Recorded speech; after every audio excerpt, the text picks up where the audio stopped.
하나님 참으로 감사드립니다. 하나님 참으로 고맙습니다. 받을 수 없는 은혜, 누릴 수 없는 평안, 품을 수 없는 소망을 품고 살아갈 수 있도록 이렇게 축복해 주심에 감사를 드립니다.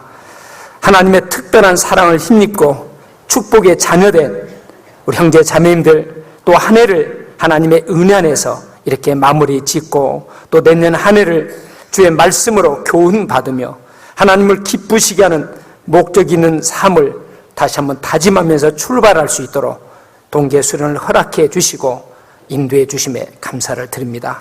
이번 동계 수련을 통해서 우리 마음을 더욱더 새롭게 주시고 우리가 사랑해야 될 것, 붙잡아야 될 것, 가까이 해야 될 것, 품어야 될 것이 무엇인가를 분명히 알게 주셔서 2011년을 정말 주님을 기쁘시게 하는 바른 삶을 살아가는 저희들 될 수 있도록 도와주시고 교회가 정말 이 세상의 빛으로 이 세상의 소금의 역할을 다하는 일에 우리 모두를 사용해 주셔서 하나님의 영광 받으시는 한 해가 되기를 간절히 원합니다. 이 시간 오직 주님께 감사를 드립니다. 예수님 이름으로 기도하옵나이다. 아멘.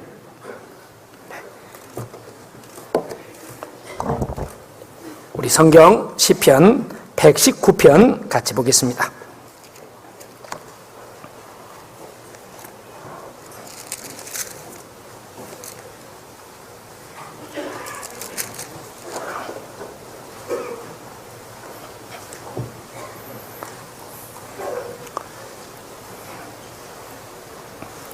시편 119편 찾으셨으면 49절 50절 우리 같이 한번 읽겠습니다. 시편 119편 49절 50절 같이 읽겠습니다. 주의 종에게 하신 말씀을 기억하소서. 주께서 나로 소망 있게 하셨나이다. 이 말씀은 나의 곤란 중에 이루라. 주의 말씀이 나를 살셨음이니이다. 사람 마음속에는 이런저런 갈망들이 있을 줄 압니다. 여러분 어떤 갈망들 속에서 이렇게 살아오셨습니까? 정말 어떤 사람은 돈에 대한 갈망, 또 성공에 대한 갈망, 또 사랑에 대한 갈망, 행복에 대한 갈망, 이런저런 갈망, 또 욕망, 자기 욕망에 대한 갈망 속에서 정말 악착같이 사는 사람들도 참 많이 있습니다. 그런데 특별히 시편 119편 우리 자주 묵상하는 말씀이라고 생각을 합니다. 정말 의로운 갈망, 거룩한 갈망, 선한 갈망이 잘 표현되고 있는 그런 말씀이 시편 119편의 말씀입니다. 정말 하나님에 대한 갈망, 하나님의 말씀에 대한 갈망 속에서 마치 사슴이, 목마른 사슴이 시냇물을 찾고 갈망하듯이 하나님에 대한 뜨거운 갈망의 그런 마음이 극한 상황, 어려운 상황, 여러 가지 어려움을 극복하면서 끝까지 말씀을 붙들고 그 말씀이 주는 위로, 소망 안에서 승리하는 아주 아름다운 삶의 이야기가 이 시편 119편에 흐르는 면면이 흐르고 있는 그런 내용입니다. 올해도 한 해 한 해 좀 힘들다, 또 살면서 하루하루 힘들다, 또 어렵다, 또 어쩌면 내가 정말 이 가고 있는 길이 바른 길을 가고 있는가라고 혼돈이 일어날 때 자주 119편의 말씀을 통해서 정말 의로운 갈망, 거룩한 갈망을 가지고 살아가는 한 해가 됐으면 하는 그런 바람입니다. 참 우리에게는 중요한 것들이 참 많이 있습니다. 부모들에게는 무엇이 가장 중요할까요? 단연코 자녀가 아마 중요하지 않겠습니까? 그 자녀에 따라서 웃기도 하고 참 자녀들을 통해서 웃을 일이 참 많이 있죠. 특별히 어렸을 때. 그래서 그 자녀들을 키워보면 어렸을 때 평생 해야 될 효도를 다 하지 않았을까라는 생각을 해볼 때가 참 많습니다. 정말 그 자녀를 통해서는 기쁨이 얼마나 큽니까? 그런가 하면 또 속상할 일도 또 많이 있죠. 또 기대가 되는가 하면 낙심될 때도 참 많이 있고 부모에게는 자녀가 너무나 중요하고 소중합니다. 부부 사이는 무엇이 가장 소중할까요?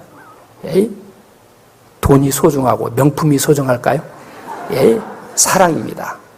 정말 그 사랑에 따라서 사랑이 느껴질 때는 힘이 나고 또 감사가 되어지고 내가 참 장가 잘했다, 십 잘했다 라고 느껴지는가 하면 사랑이 식어질 때 내가 어쩌다 저 인간하면서 서로를 향할 수 있지 아니할까. 친구 사이에서는 신의가 필요합니다. 젊은이에게는 비전과 용기가 필요합니다. 그런 면에서 보면 요즘의 젊은이들 너무 현실적이고 너무 어떤 현세적인 그냥 오직 어떤 그 품어야 될 뜻보다는 그저 현실에 충실하고 그냥 그저 뭐 잘 살고 재밌게 살면 좋겠다라는 그런 안이한 생각으로 살 때가 참 많은 것 같습니다. 예, 그렇다면 구원받은 저와 여러분, 우리에게 가장 필요한 것이 무엇일까? 여러분 무엇이라고 생각되십니까? 예, 단연코 믿음입니다. 여러분 그러지 않지 않겠습니까? 정말 그리스도인이라 이름은 믿음을 가진 사람이라는 이야기이기도 합니다. 믿음은 하나님이 창조주 되심을 인정하고 하나님을 하나님으로 알고 하나님이 나를 구원해 주신 그 은혜를 알고 그 하나님을 가까이 하고 사랑하는 삶이라고 단연코 말할 수 있지 아니할까. 정말 이 믿음, 주님이 우리를 구원해 주신 그 구원의 은혜는 우리 삶을 정말 기쁨과 감사를 넘치게 하고 또 그 믿음은 우리 삶 가운데 주어지는 이런저런 어려운 일이 주어질 때 그것을 극복하게 하는 지혜가 되고 능력이 되게 합니다. 정말 믿음은 우리에게 진정한 소망이 있음을 알게 해줍니다. 믿음은 정말 하나님 안에서 깊은 감사를 느끼게 하고 하나님의 손길들을 경험하게 합니다.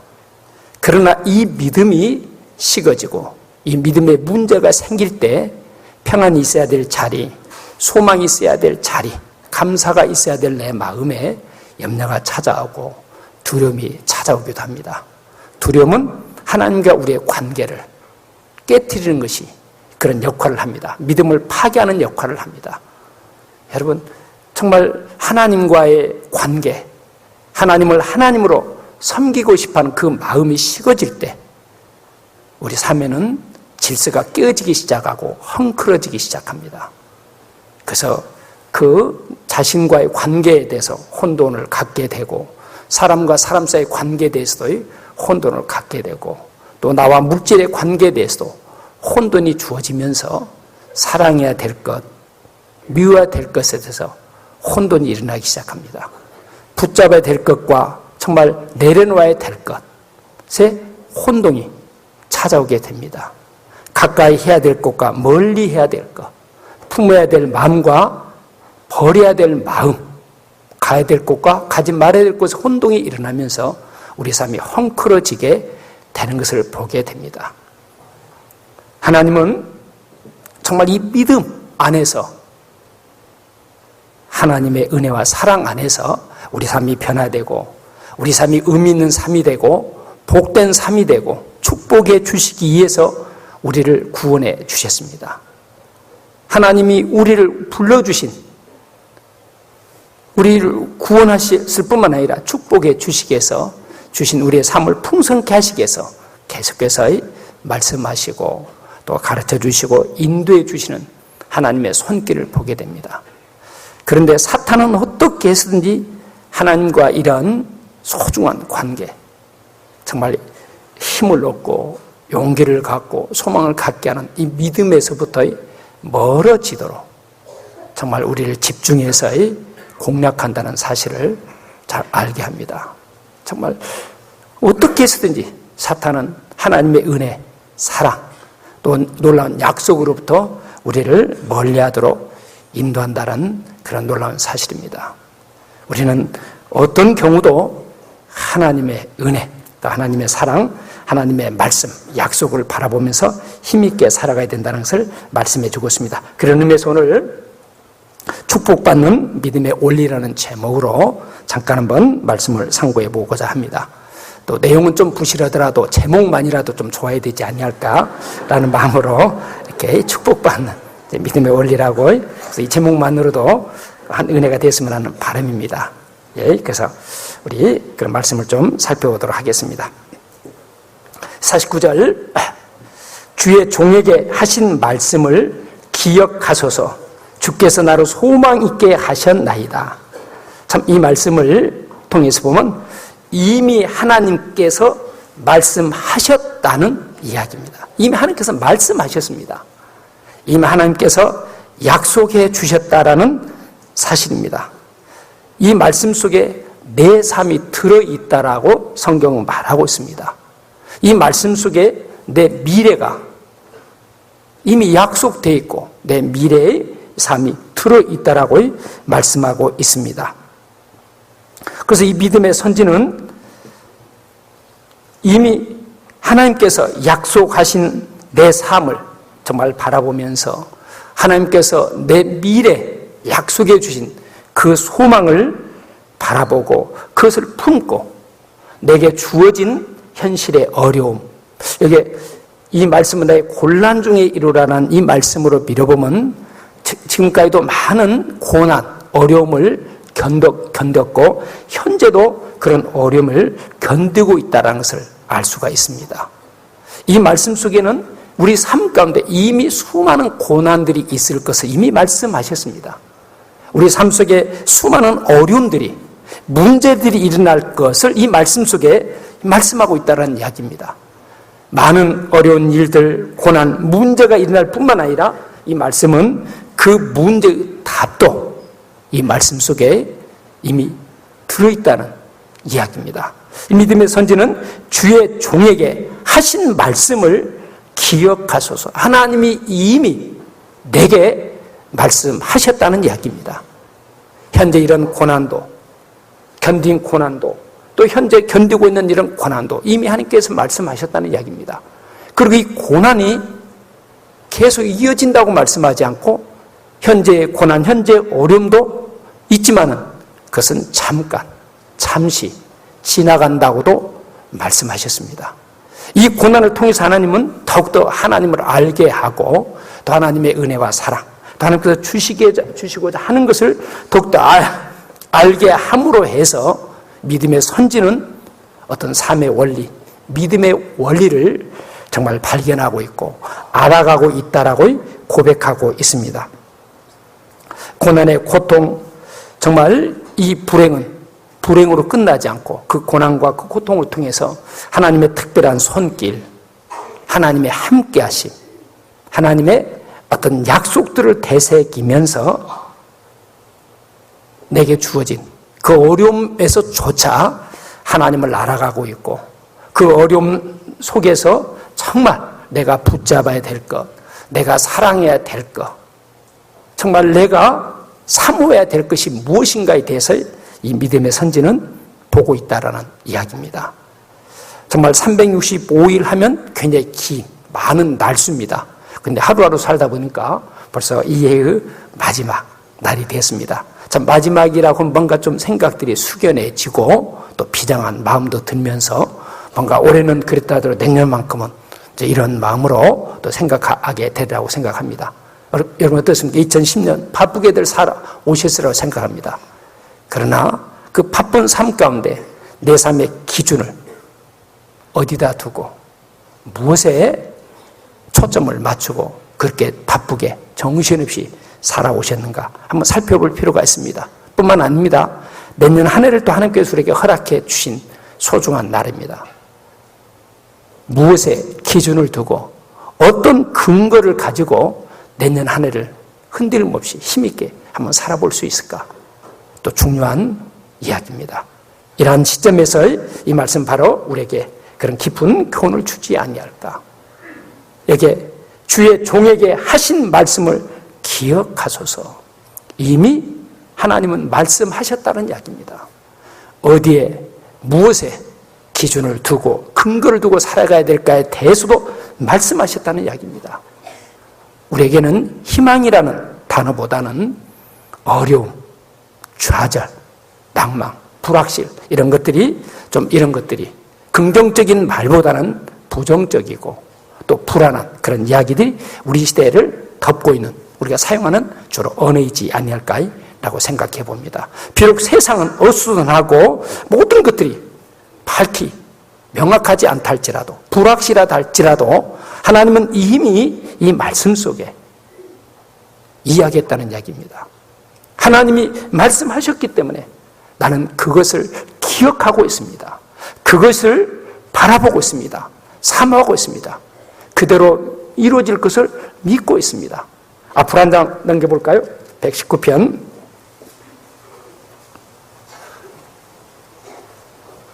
41절 보겠습니다.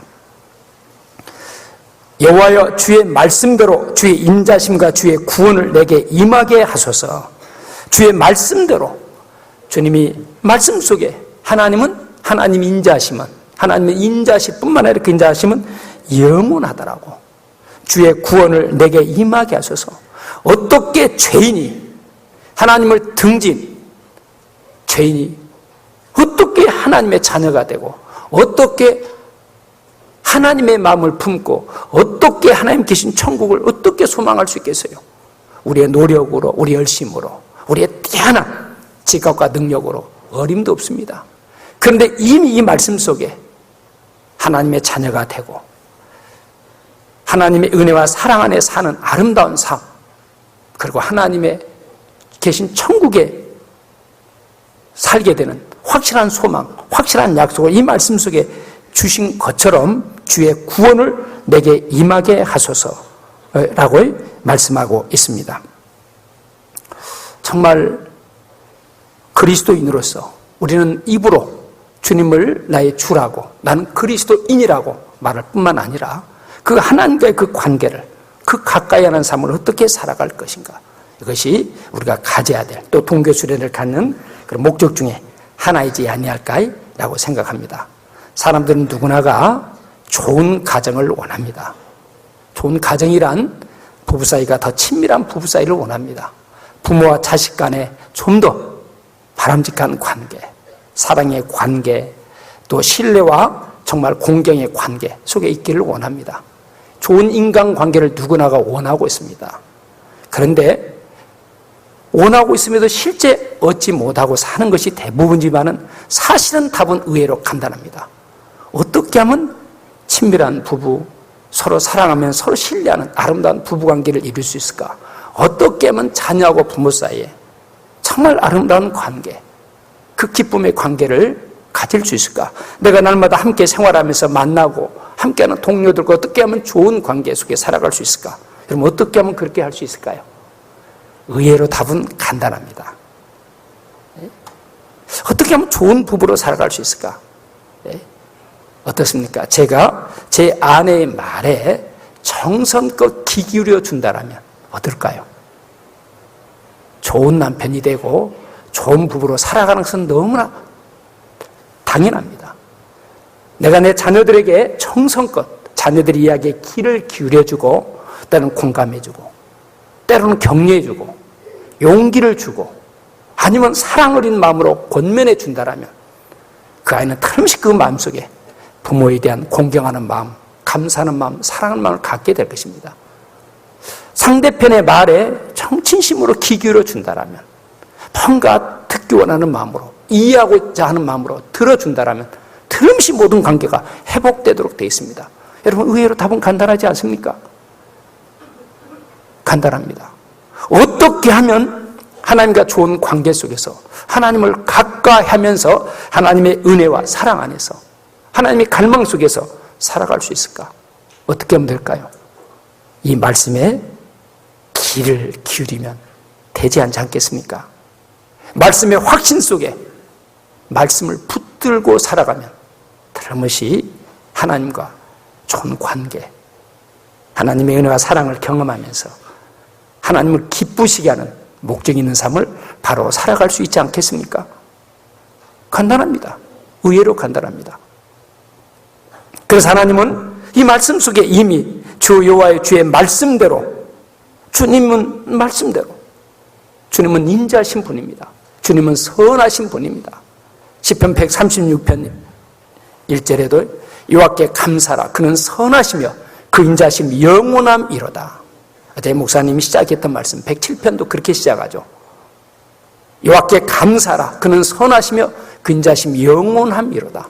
하나님은 선하신 분입니다. 선하신 분은 결단코 내가 해가 되고 내 삶에 문제를 던져주고 내 삶을 아프게 하는 분이 아니라는 이야기입니다. 선하신 분은 반드시 내게 유익이 되고 기쁨이 되고 이익이 되기 때문에 말씀하시고 관심을 갖고 인도하시는 분이라는 이야기입니다. 그분은 선하신 분입니다. 그 인자심은 영원하신 분입니다. 시편 23편 보겠습니다.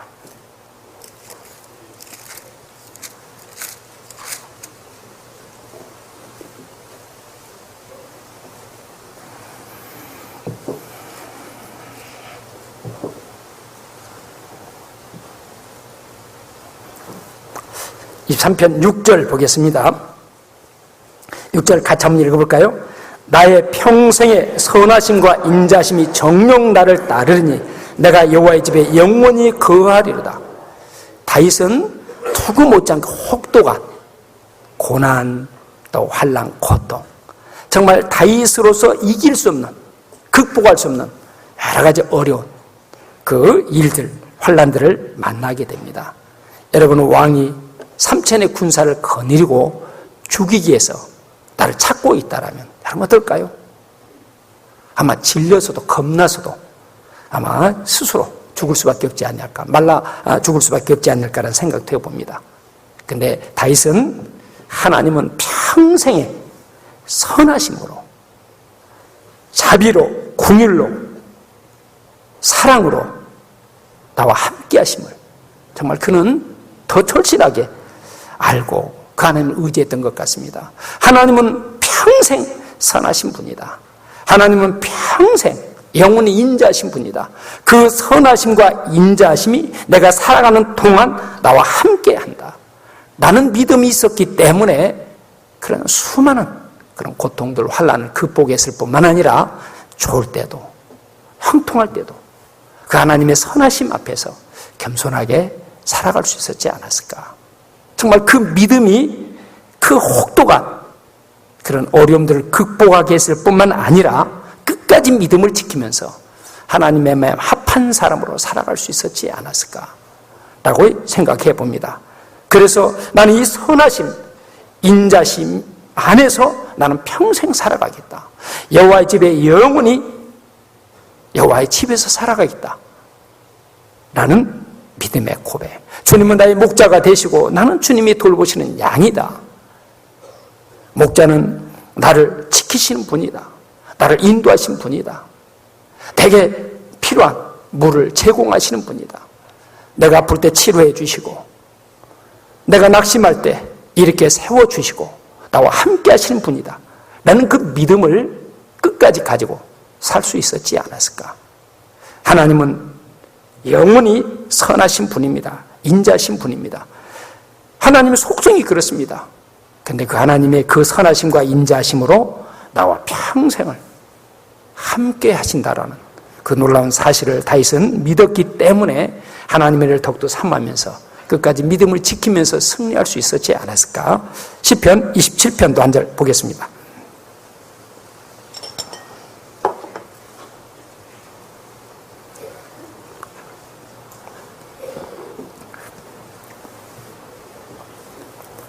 (4절) 우리 같이 한번 읽어볼까요? 27편 4절입니다. 내가 여호와께 청하였던 한 가지 일 곧 그것을 구하리니 곧 나로 내 생전에 여호와의 집에 거하여 여호와의 아름다움을 앙망하며 그 전에서 사모하게 하실 것이라. 하나님은 영원히 선하시고 인자하실 뿐만 아니라 내 삶 가운데 그 선하심이 계속 공급되어지고 그 인자하심이 계속 공급되어지고 하나님의 아름다움은 영원하기 때문에 여호와의 아름다움을 앙망하면서 하나님의 전에서 사모하며 살겠다라고. 그러면서 다윗의 간절한 기도입니다. 내가 여호와께 청하였던 한 가지 일 곧 그것을 구하리니. 이것은 절대로 양보할 수 없습니다. 이것은 내가 포기할 수 없습니다. 반드시 하나님께서 책임져 주셔야 됩니다. 간절히 구합니다. 그것은 곧 나로 내 생전에 여호와의 집에 거하여 여호와의 아름다움을 앙망하며 그 전에서 사모하게 하실 것이라. 올 1년을 돌아보면 하나님의 말씀 앞에, 하나님의 은혜 사랑 앞에 비춰보면 내가 잘했다라는 그런 일, 또 잘했다라는 느낌보다는 그 놀라운 은혜 앞에서, 살아있는 생명의 말씀 앞에서 내가 실수하고, 내가 말씀 앞에 불순종하고 내 고집대로, 내 방법대로, 내 경험 따라, 환경 현실 따라 살 때가 참 많이 있지 않았을까.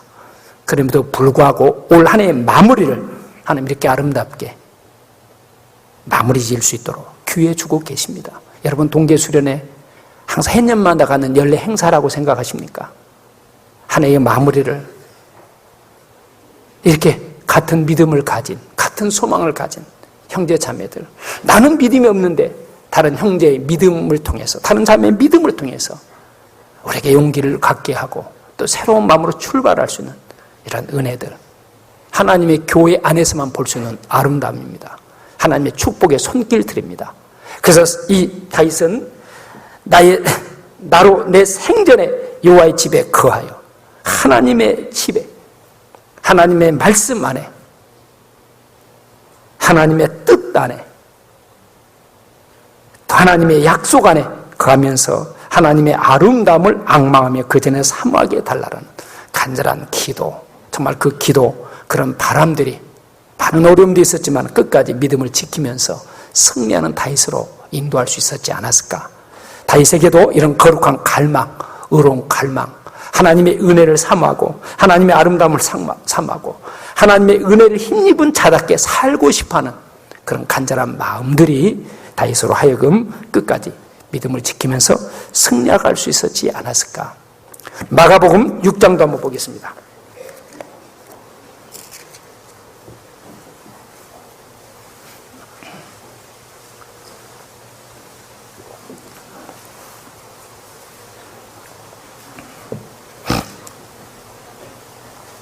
(21절) 6장 21절입니다. 21절 제가 읽겠습니다. 마침 기회 좋은 날이 왔으니 곧 헤롯이 자기 생일에 대신들과 천부장들과 갈릴리의 기인들로 더불어 잔치할세. 헤롯 왕이 자기 생일을 맞았습니다. 헤롯 궁, 아름다운 궁전에서 멋진 생일 파티가 이루어지고 있는 내용이 이렇게 간단하게 소개되고 있습니다. 여기는 이렇게 간단하게 소개되고 있지만은 이것을 조금 더 어떤 그 현장, 그 장소, 그 모습을 조금 더 우리가 한번 떠올려 본다라면 어떨까요?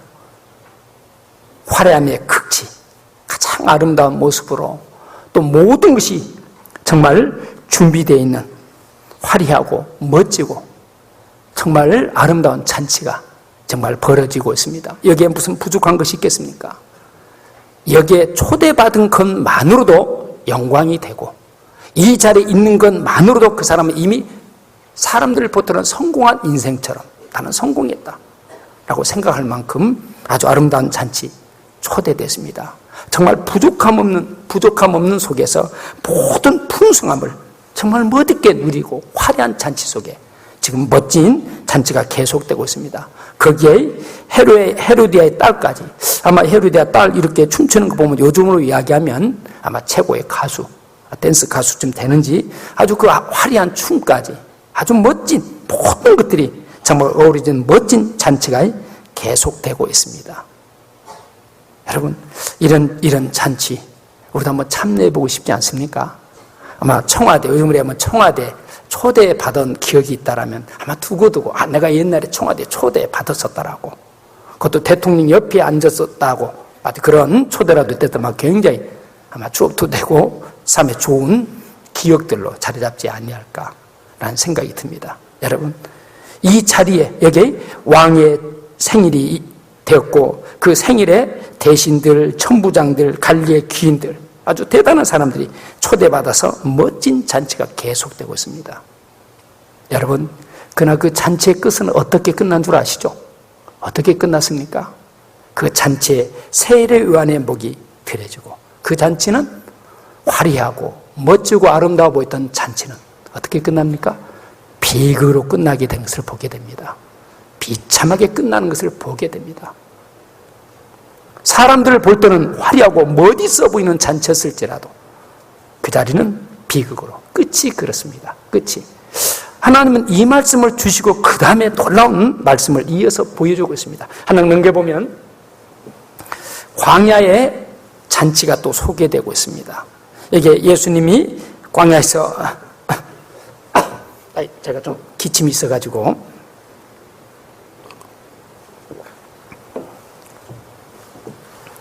지난번 감기가 왔을 때는 아이고 또 항상 또 이렇게 성도들과 함께 해야 되기 때문에 좀 좋은 모습으로 서야 되겠다는 마음으로 병원에 가서 약도 먹고 주사도 맞고 막 했는데도 안 낫더라고요. 그래서 이번에는 어차피 그래도 안 난 거 좀 버텨보자라고 버티는데도 또 여전히 안 낫기는 안 낫습니다. 그러니까 안 낫는 것은 병원에 가도 안 낫고 또 이렇게 안 가도 안 낫고 해가지고 이왕이면 한번 버텨보자라고 하는데 좀 가끔 기침이 좀 있어가지고 죄송할 때가 있습니다. 여기 광야에 예수님이 계신 곳에 수많은 사람들이 찾아왔습니다.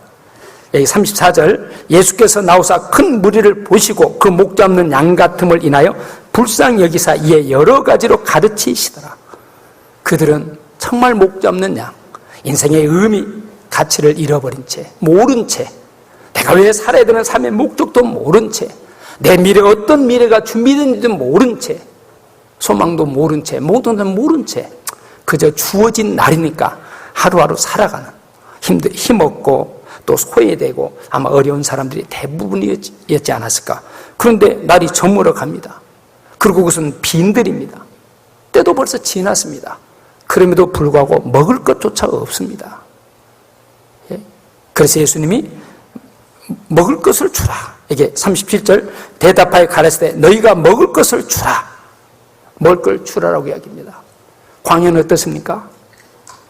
광야는 배고픔과 목마름이 계속되는 곳입니다.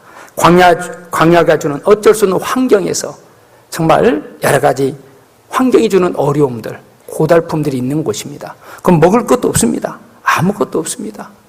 그는 어떻습니까? 털털 굶은 채 정말 가난한 마음으로 돌아갔습니까? 아닙니다.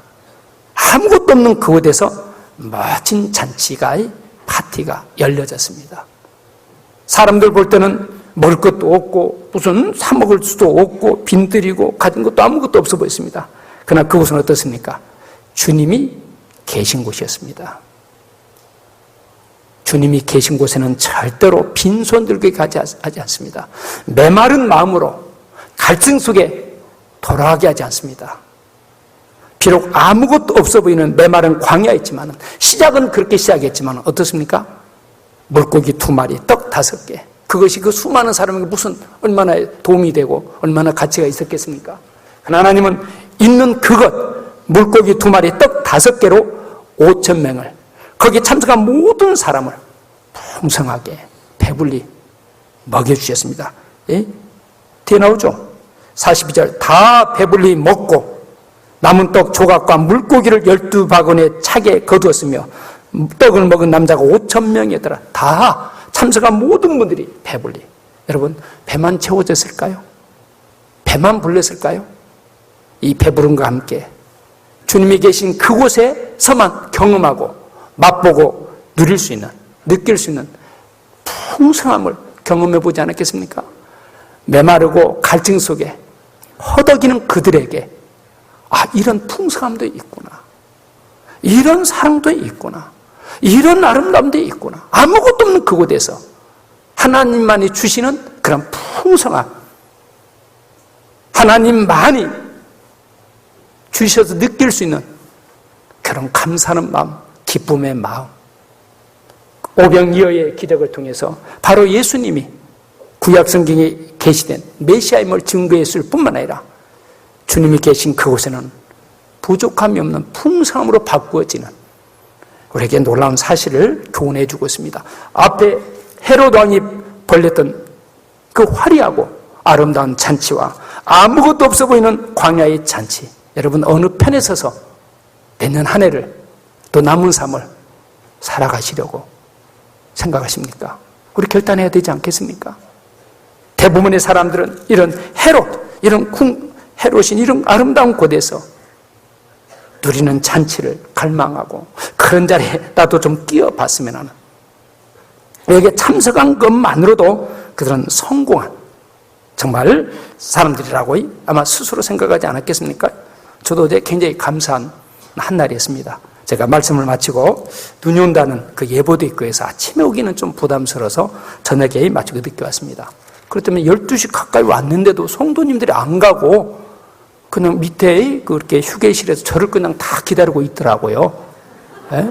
목사님도 또 기다리고 뭐 좀 드시고 싶은 것도 없는 하면서 그래서 내 삶이 성공한 인생이구나라고 이렇게 수많은 사람 저를 기다리고 있는 것을 보면서 이렇게 감사하는 마음을 혼자 스스로의 착각입니까?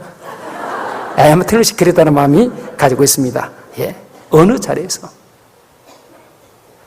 외적으로 보이는 보암직하고 먹음직하고 탐스럽게 할 만한 그런 아름다운 잔치를 삼아야 될지, 아니면 비록 광야일지라도 아무것도 없어 보이는 메마른 곳일지라도 주님이 계신 그곳, 주님의 말씀이 있는 그곳, 주님의 뜻이 나타나시는 그곳, 주님의 섭리의 손길, 은혜의 손길이 미치는 그곳에서 내가 호흡하며 살아가야 될지, 다윗이 하나님의 집을 사모하고 하나님의 아름다움을 갈망하고 사모하면서 믿음의 길을 걸었던 것처럼 우리에게도 정말 이 두 회록궁의 아름다운 잔치와 화려한 잔치와 빈 광야, 메마른 광야에서 주님과 함께하는 그런 아름다운 잔치 속에서 우리는 어느 편에 속해서 어느 편에 참여해서 풍성함을 누리고 살아가야 될지, 우리의 말씀을 통해 하나님 우리에게 주시는 교훈이 있다라고 생각을 합니다. 모세도 그렇습니다. 모세는 어떻습니까? 왕궁에 삶 자체가 항상 화려함, 정말 부족함이 없는 왕궁의 생활이었습니다. 그러나 그는 그것을 마다했습니다. 버렸습니다. 주님이 있는 그곳에 있어야 될 차림을 그는 알았던 것 같습니다. 히브리서 11장 보겠습니다.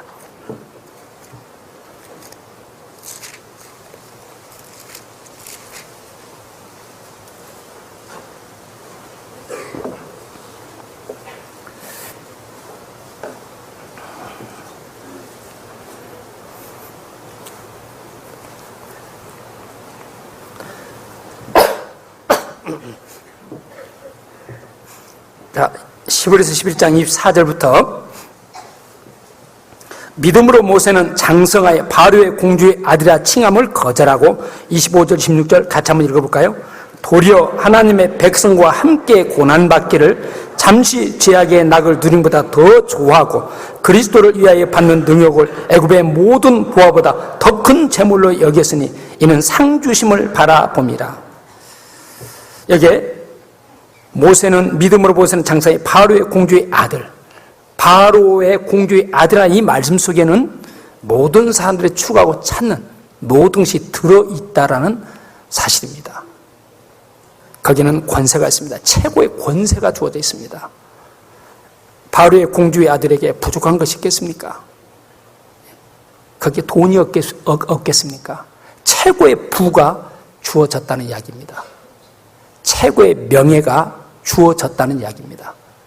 모든 사람들이 갈망하고 찾는, 얻고 싶은 것, 누리고 싶은 모든 것이 보장되어 있습니다.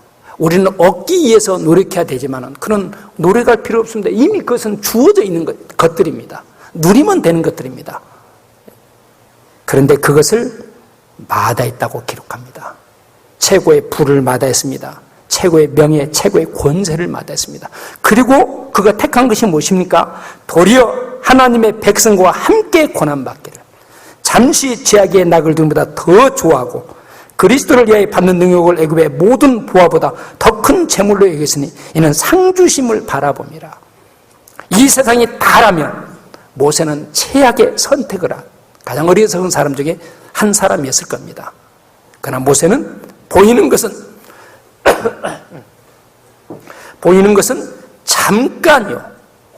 잠깐입니다. 보이는 것은 지나갑니다. 잠깐입니다. 우리가 어렵다고 느끼는 그것도 잠깐입니다. 내가 왜 이런 어려움을 겪어야 되는가라는, 왜 이렇게 고통해야 되는가는 그 고통도 지나고 보면 사실은 잠깐입니다. 지나갑니다. 지나가는 것들입니다. 그래서 이는 상주심을 바라보았더라고.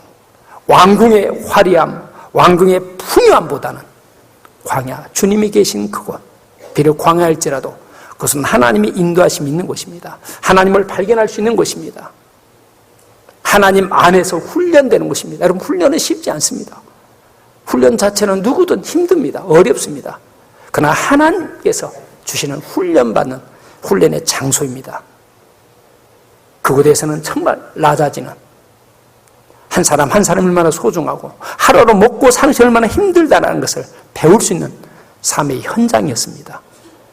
모세는 그 모든 화려함, 모든 풍성함을 다 내놓고 광야, 하나님과 함께 할 수 있는 곳, 하나님을 더 알아가는 곳, 하나님의 뜻을 몸에 익힐 수 있는 곳, 하나님에 의해서 낮아질 수 있는 그 자리 모세는 선택했습니다.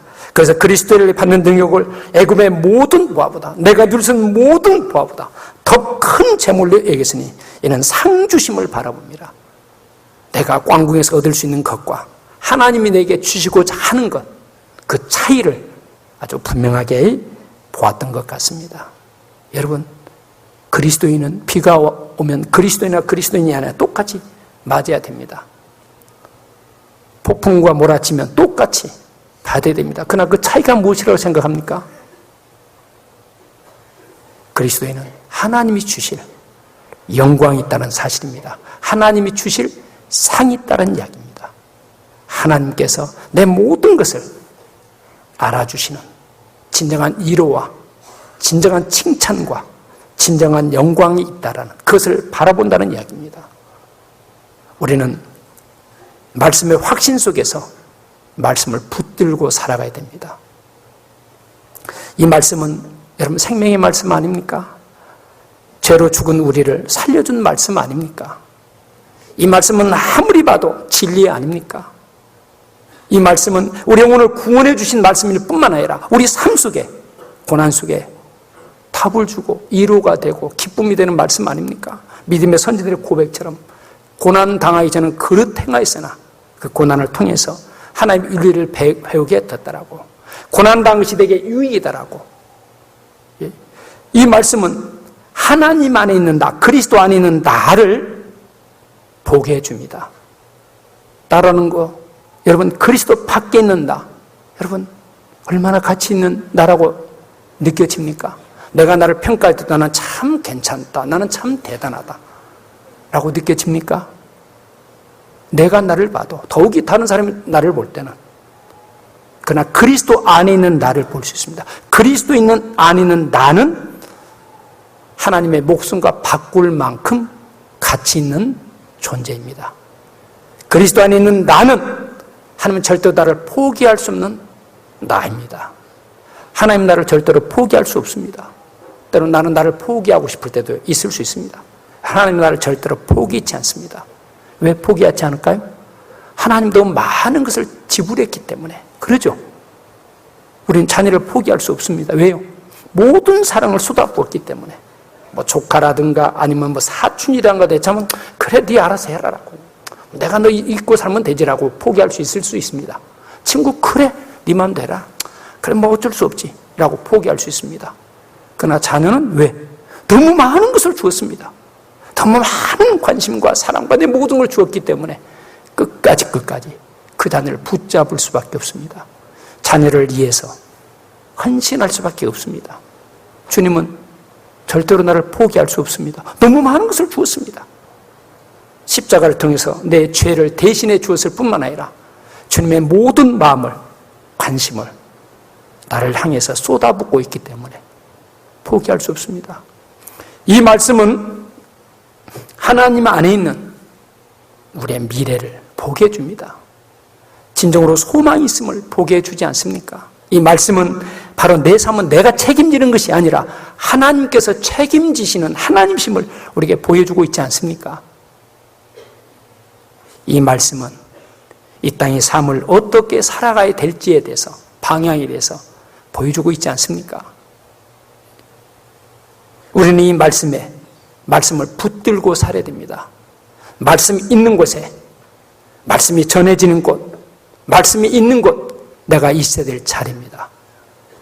내가 있어야 될 자리는 이곳저곳 많이 있을 수 있습니다. 모세는 왕궁에 있을 수 있습니다. 그러나 그 자리를 마다하고 광야로 주님이 계신 그곳, 주님을 배울 수 있는 그곳, 주님을 알아가는 그곳, 비록 고달픔이 있고 어려움도 있고 낮아지는, 깎여져야 되는 고통도 있지만, 그러나 주님의 동행이 이루어지고 주님이 줄 상을 받는 그 자리를 지켰습니다. 누가복음 16장에도 보면 부자와 나사로, 부자는 아주 멋진 인생을 사는 듯이 보였습니다. 그는 날마다 호화로이 잔치했다라고 기록하고 있습니다. 그러나 나사로는 눈에 보이는 그 세상보다는 하나님의 것에 관심을 갖고 집중하지 않았을까? 우리 어느 편에서 올 한 해 어떤 일을 위해서 그렇게 바쁘게 아침부터 저녁 늦게까지 정신없이들 살아오셨습니까? 여러분, 주님의 일에 얼마나 관심 가지고 살아오셨습니까? 주님의 역사가 나타난 그곳에, 주님이 말씀이 전한 그곳에, 주님이 내게 들려주시는 말씀이 있다, 주님이 내게 주시는 말씀이 있다, 메시지다라는 그런 마음으로 주일날, 수요일날 참석하고 계십니까? 어떤 자리에서 올 한 해를 보내셨습니까?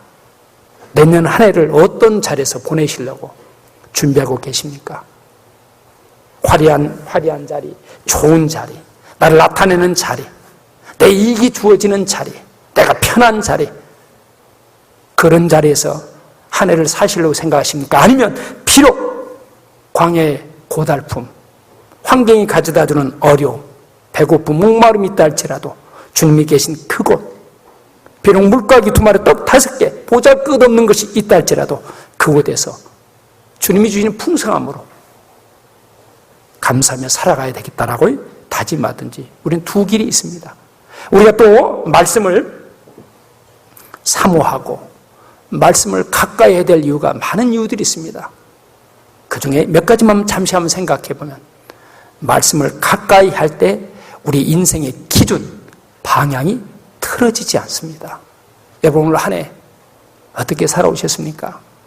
지나고 보면 초점, 목표, 목적에서 많이 틀어진 가운데 살지 않았습니까? 여러분, 올 한 해 하나님을 기쁘시게 하는 삶을 살자라고 그렇게 다짐하고 출발하지 않았겠습니까? 그것이 우리가 이 땅을 살아야 될 분명한 이유, 목적 아니겠습니까? 그동안에는 내가 중심입니다. 내 입맛에 맞아야 됩니다. 내가 인정돼야 됩니다. 내가 중심이 돼야 됩니다. 내가 나타나야 됩니다. 내게 이익이 돌아와야 됩니다.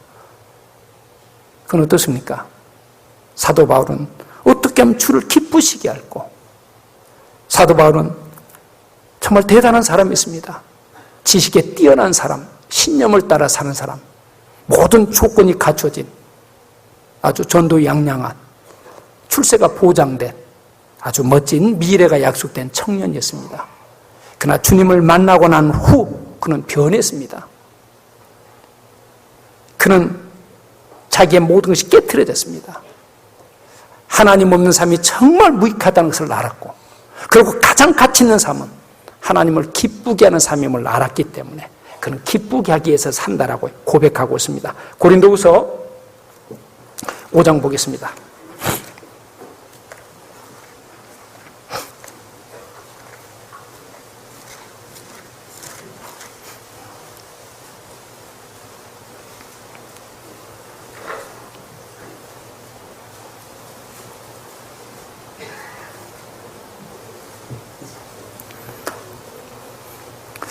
오 장 8절부터 보겠습니다. 우리가 담대하여 원하는 바는 차라리 몸을 떠나 주와 함께 거하는 그것이라. 9절 같이 한번 읽어볼까요? 그런즉 우리는 거하든지 떠나든지 주를 기쁘시게 하는 자 되기를 힘쓰느라. 우리는 살든지 죽든지 주를 기쁘시게 하는 자 되기를 힘쓰느라고. 사울은 지식을 따라 살던 사람입니다. 그는 신념을 따라 살던 사람입니다. 자기가 믿는 믿음을 위해서 스데반을 죽이는 일에도 앞장섰던 대단한 사람이었습니다. 그가 꼬꾸라졌습니다. 그리고 그 사람이 완전히 바꿔졌습니다.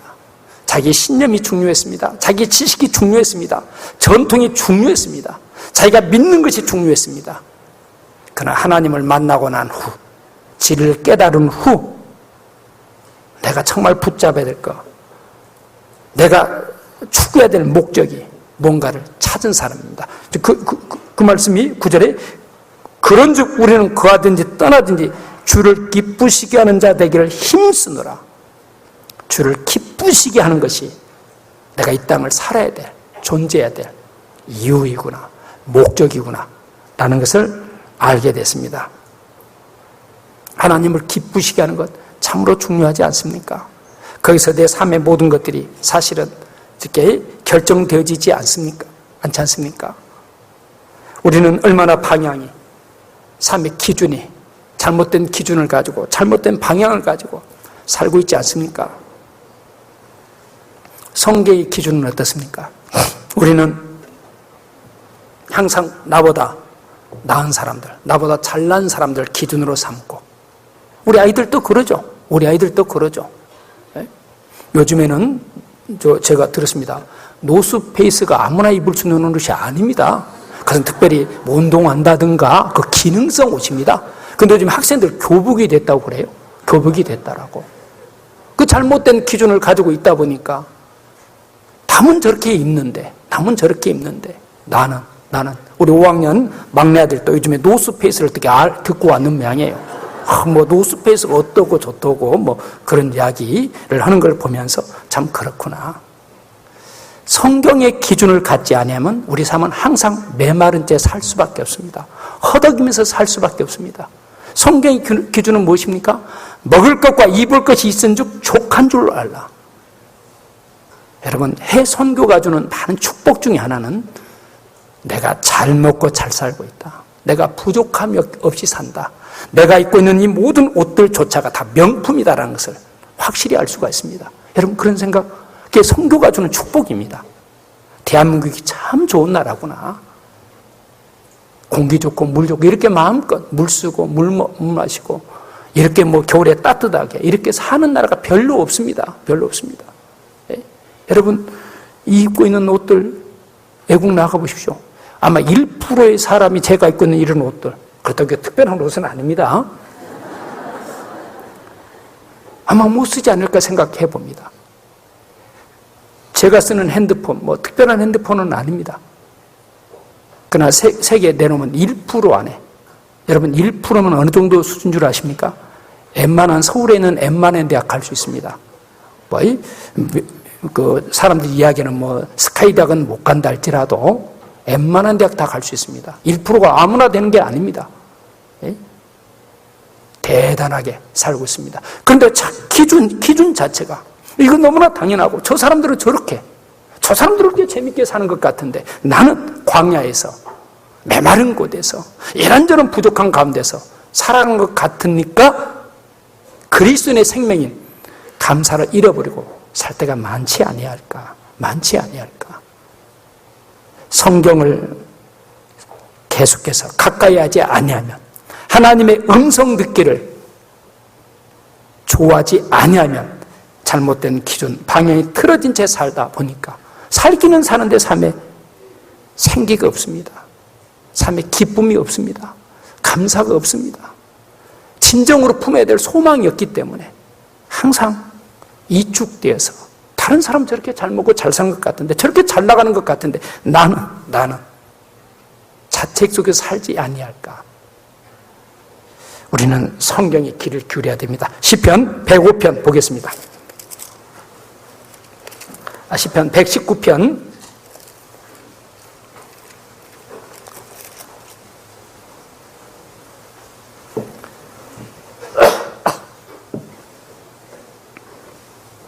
105편 119편 105절입니다.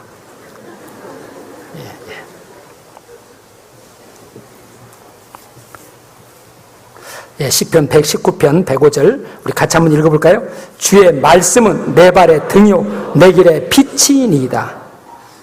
우리는 삶을 살고 뒤돌아보면 내 기준, 방향을 잘못 잡아가지고 방향에서 벗어나서 살았음을 느낄 때가 참 많지 아니할까요? 왔다 갔다 하며 흔들리면서 이랬다 저랬다 갈팡지팡하면서 정말 감사해야 될 내 마음속에 염려 걱정하면서 살 때가 많지 않았을까라고 느낄 때가 많지 아니할까라고 생각합니다. 그런데 주의 말씀은 내 발의 등이요 내 길의 빛이니이다. 하나님의 빛을 따라갈 때 방향이 틀어지지 않습니다. 바른 삶의 기준, 방향을 가지고 살아가게 됩니다. 말씀에서 멀어질 때 여러분 내 마음속에 찾아온 것은 무엇입니까? 세상을 바라보는 눈이 발달되면서 내 안에 염려의 마음, 두려움의 마음이 찾아오도록 되어 있습니다. 여러분, 기준을, 바른 기준, 바른 방향을 향해서 전진하기 위해서는 말씀에, 하나님의 음성에, 이 말씀에 귀를 기울여야 됩니다. 또 말씀에 귀를 기울이면 사실 우리 본질에서 벗어나지 않습니다. 이스라엘 백성들은 어떻습니까? 그들은 많은 민족 중에 택한 민족입니다. 그들 목전에서 하나님만 보여줄 수 있는 놀라운 능력과 이적을 보여주었습니다. 그들은 많은 감동들, 하나님으로 인한 감동들, 기적들을 그들은 체험했습니다. 그럼에도 그들은 본질에서 벗어남으로 하나님의 백성됨을 잊어버린 채, 하나님의 풍성한 약속을 잊어버린 채, 하나님의 손길을 마다한 채, 그들 마음속에 있어야 될 찬양, 감사, 하나님의 백성이라는 이 뜨거운 감사의 마음 대신에 원망, 불평, 그렇죠. 다 평생을 원망하면서 불평하면서 살았습니다. 신명기 6장 보겠습니다.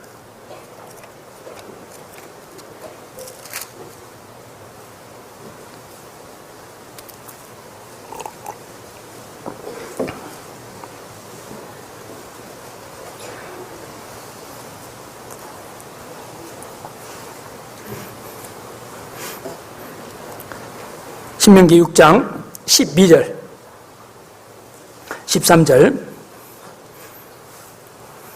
우리 같이 한번 읽어볼까요? 너는 조심하여 너를 애굽 땅 종되었던 집에서 인도하여 내신 여호와를 잊지 말고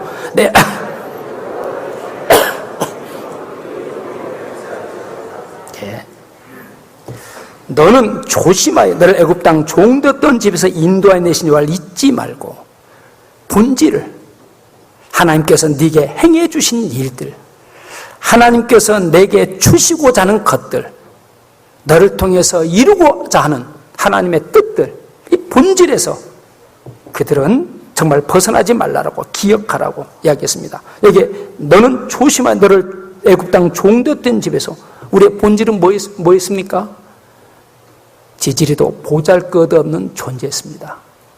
종이었습니다. 여러분, 무슨 애굽의 노예가 무슨 별것이 있습니까? 제가 지난번에 TV에서 과거의 진품 명품인가 가격 감정하는 그런 프로가 있습니다. 어느 가정에서 오래된 고문서가 하나 나왔습니다. 무슨 고문서가 오래된, 그래가지고 감정을 했습니다. 그는 굉장히 큰 기대를 했습니다. 이건 오래된 것이기 때문에 가치가 있는. 근데 그 문서가 뭔 거니? 바로 종이었다라는 문서입니다. 그 조상이. 그래가지고 굉장히 당황하고, 감정하는 분도 당황하고, 가지고 왔던. 자기 지금 조상이 뭔가 좀 특별한 것을 주었다고 생각하고, 기대하고, 이것이 큰 어떤 삶의 어떤 자산, 뭔가 이렇게 기대를 갖는데, 종문서입니다. 종이었다는. 이제 그것이 아주 생생하게 기억이 남습니다. 너는 뭡니까? 너는 보잘것 없었다. 넌 가치없는 존재였다. 아무도 너에 대해서 특별히 관심 갖지 않는 그런 존재였다. 그리고 종에서 누가 건져줄 만한 능력 있는 사람이 있습니까? 종에 대해서 얼마나 누가 관심 있는 사람이 있습니까? 여러분, 보잘것없는 사람 별로 관심 있습니까? 특별히 실패한 사람. 여러분, 실패했다고 그러면 가까운 친구조차 멀어지고 내 가족 형제들조차 오는 거 부담스러워하지 않겠습니까? 만나는 거 부담스러워하지 않지 않겠습니까? 그보다 더 어려운 사람은 배신한 사람. 여러분, 배신한 사람 절대로 같이 갈 수 없죠. 두 번 다시 쳐다볼 필요도 없죠. 그런데 어떻습니까? 주님은 실패하고 배신한 그들, 끝없이 하나님을 배신한 그들임에도 불구하고 끝까지 정말 그를 건져서 인도하시고 하나님만 보여주신 놀라운 기적을 통해서 감동을 주시고, 하나님은 바로 나의 하나님, 너의 하나님, 이 하나님 끝까지 너를 책임지시는 하나님, 그리고 하나님께서 준비하신 아름다운 땅을 약속해 주시고 보여주셨음에도 그들은 계속해서 왜요? 본질을 잃어버렸기 때문입니다. 여러분, 우리 본질, 우리는 그리스도인입니다. 아무리 어떤 처지에 있든지 그리스도인입니다. 그리스도인이라는 뜻은 무엇입니까? 주님이 함께하는 사람이라는 뜻입니다. 하나님의 축복의 대상이라는 이야기입니다. 하나님의 상속자라는 이야기입니다. 이 땅에서 이루어지는 하나님의 사역에 쓰임받을 사람이라는 이야기입니다. 하나님 계신 천국의 영광에 참여할 자라는 이야기입니다. 여러분 그러지 않습니까? 그리스도와 동행하는 사람이란 뜻 아닙니까? 말씀을 가까이 하지 않냐면, 말씀을 사모하지 않냐면 그리스도인이라는 이 본질, 소중한 가치, 죽어도 붙잡아야 돼. 소중한 것을 잃어버린 채 현실 따라, 형편 따라, 환경 따라 살아가도록 되어 있습니다. 우리도 뒤돌아보면 환경 따라 살지 않았습니까? 바쁜 것 따라 살지 않았습니까? 열심히 사는 것, 최선을 다해 사는 것, 양심껏 사는 것, 좋은 일입니다. 그러나 어떻습니까? 그보다 더 중요한 것은 하나님의 뜻입니다. 하나님을 기쁘시게 하는 삶입니다. 그 본질에서 벗어난 채 열심히 사는 것, 최선을 다해 사는 것. 우리 주변에 열심히 사는 사람 얼마나 많지 않습니까? 최선을 다해서 사는 사람들 얼마나 많지 않습니까? 우리보다 훨씬 더 양심적이고 어려운 사람 정말로 도우면서 사는 사람들. 우리는 선뜻 내 가진 거 못 내놓습니다. 그러나 기꺼이 자기 가진 거 내놓고 사는 사람들 얼마나 많지 않습니까? 그러나 그보다 더 중요한 것은 하나님의 뜻입니다. 하나님의 말씀입니다. 하나님 말씀 붙들고 살아가야 됩니다. 본질에서 벗어나면 안 됩니다. 시편 81편을 보겠습니다.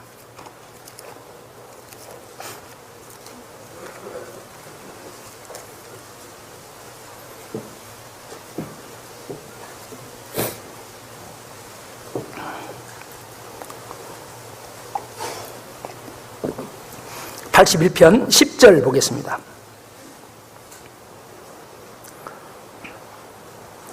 10절 같이 한번 읽어볼까요? 나는 너를 애굽 땅에서 인도하여낸 여호와 내 하나님이니 내 입을 넓게 열라. 내가 채우리라 하였으나. 참, 이 말씀, 나는 너를, 이 말은 나는 너한테 누구냐? 나와 너의 관계를 다시 한번 생각해보자. 나는 하나님의 물음 아니겠습니까? 나는 너한테 누구냐? 너는 누구였느냐? 너는 누구였느냐? 그리고 누가 너를 그 종되었던 너를 구원했느냐? 누가 너를 책임질 수 있느냐? 누가 너에게 진정한 삶의 의미를 가르쳐 줬느냐? 누가 살아야 되는 목적을 보여줬느냐? 너한테 나는 누구냐? 나한테 너는 누구냐라는 이런 뜻이 이 말씀 속에 포함되어 있지 않습니까? 나는 너를 애굽 땅에서 인도하여 낸 여호와 네 하나님이다. 나는 나한테 누구냐? 여러분 정말 한 해를 보내고 맞는 시점에서 다시 한번 하나님과 나의 관계를 한번 생각해 봐야 되지 않겠습니까? 하나님은 나한테 누구일까?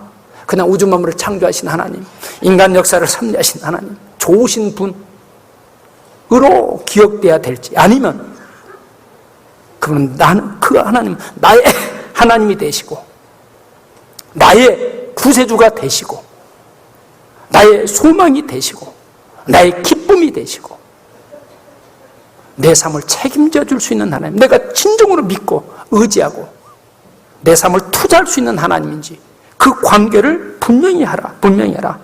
그렇다면 내 입을 넓게 열라. 틀림없이 기도가 힘있는 기도가 되지 아니할까. 여러분 우리 기도한다고 말은 하면서도 기도해놓고도 금방 잊어버리기도 하고 그 기도에 대한 정말 간절함도 부족할 뿐만 아니라 그 기도의 응답도 정말 크게 바라지 않는 기도도 많지 아니할까. 하나님의 생사호복의 주권자라고 입으로는 할지언정 진짜 내 삶에 하나님에 의해서 내 삶의 모든 것이 내 미래, 내 자녀들의 미래도 하나님에 의해서 주어진다. 하나님에서 결정된다라는 그런 믿음 없이 우리의 자녀들을 키우고 생활하고 있지는 않을까. 우리 한번 이 말씀 앞에서 나는 너를 애굽 땅 보잘것없는 너를 종됐던 너를 의미도 가치도 없던 너를 망해야 될 너, 끝이 망해야 될 너를 구원해 준 하나님이다. 그 하나님은 너를 책임져 주신다. 왜 하나님이 구원해 주셨습니까? 동행하기 위해서, 쓰시기 위해서, 영광순위에 쓰시기 위해서, 하나님 모든 사랑 아름다움을 함께하기 위해서, 공유하기 위해서 나를 구원해 주셨다. 내 입을 넓게 열라. 내가 채우리라. 내게 구하라. 내게 바라라. 나에게서 찾으라. 나와 함께 하자라는 이런 이 말씀 속에 하나님의 그런 간절함들이 있지 않습니까? 대상을 분명히 하라. 나와 나의 관계를 분명히 좀 하고 뭔가 분명히 하고 살자. 그렇죠. 우리 그 계산이 희미한 친구라든가 있으면 좀 뭔가 분명히 좀 하자. 이렇게 하잖아요. 흐물흐물 하는 약속해놓고도 그냥 이렇게 하고 흐물흐물한 걸 참 답답하죠. 뭔가 기면 기고 아니면 아니고 좀 분명히 하자. 이렇게 양당 간에 성질이 급한 사람일수록 좀 그런 것을 이제 더 이렇게 분명히 하기를 원하잖아요. 뭔가 좀 분명히 하자. 분명히 하자. 이런 하나님의 우리를 향하신 물음, 우리의 대답, 우리의 반응을 이렇게 기다리고 있지는 않지 않겠습니까? 우리는 본질에서 벗어날 수 있습니다. 그리스도인이라는 아름다운 삶에서 벗어난 채 조금 잘 되면 형통하면 교만하고 내 뜻대로 잘 되면 내가 잘됐더라고. 그리고 조금 어렵고 힘들면 금세 낙심하고 불안한 채 살기가 쉽다는 이야기입니다. 그러나 본질을 가지면, 본질에 서면 내가 그리스도인이다. 하나님 나를 구원해 주셨다. 하나님 나와 임마누엘 함께 하시는 하나님이시다. 하나님 내 미래를 나를 책임져 주신다. 이 본질에서 벗어나지 아니하면 일이 잘 될 때, 높아질 때도 여전히 겸손할 수 있습니다. 하나님이 이 모든 축복을 주신 손길 앞에 하나님께 영광을 하나님께 감사를 드립니다. 그 축복은 계속 이어지게 됩니다. 힘들고 어려울 때 뜻하지 않는 어려움 앞에서 아니면 안 되는 상황 앞에서도 좌절하지 않고 불안하지 않고 이 어려움 가운데서 내게 말씀해 주시는 하나님 메시지의 귀를 기울이면서 하나님을 바라보면서 살아갈 수가 있다는 이야기입니다. 그러나 그 본질에서 벗어나 버리면 그럼 본질을 유지하고 본질을 따라 살아갈 수 있는 것은 하나님 말씀을 사모해야 됩니다. 말씀을 붙들어야 됩니다. 또 우리가 말씀을 가까이 하고 말씀을 사모하면 회복이 빠릅니다.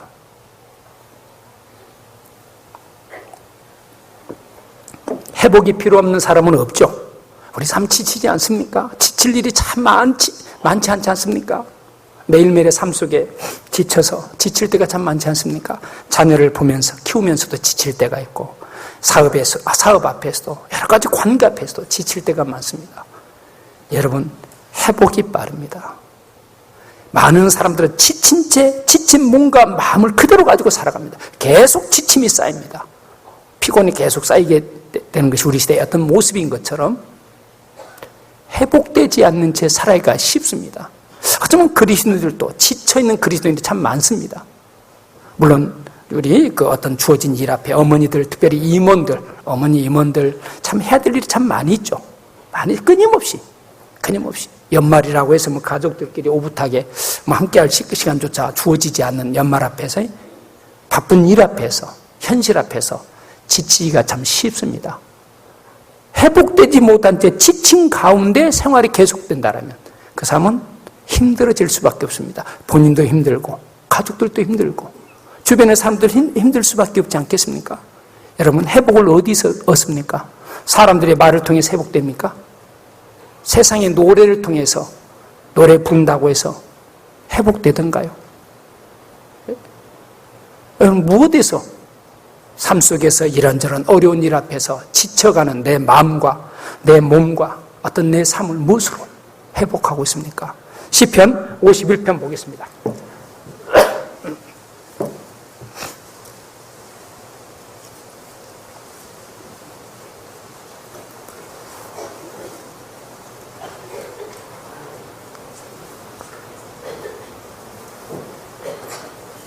(12절) 보겠습니다. 12절 같이 한번 읽어볼까요? 주의 구원의 즐거움을 내게 회복시키시고 자원하는 심령을 주사 나를 붙드소서. 다시 밧세바를 취하고 깊이 돌이킨 후에 내가 정말 죄인임을 근본을 깨닫고 그리고 그 죄로 인해서 하나님과의 그 아름다운 관계에 손상이 오고 하나님 없는 정말 하나님의 사랑 은혜가 바탕되지 않는 그 삶 속에서 겪는 그 고달픔 아픔 속에서 정말 기도하는 절규라고 이야기할 수 있지 아니할까? 정말 부르짖음이라고 이야기할 수 있지 아니할까? 주의 구원의 즐거움을 내게 회복시키시고 자원하는 심령을 주 나를 붙드소서라고 회복시켜 달라고 내 마음을 은혜로 사랑으로 소망으로 회복시켜 달라고 정말 기도하고 있는 그런 내용입니다. 여러분 회복이 필요 없는 분 있습니까? 우리는 회복돼야 됩니다.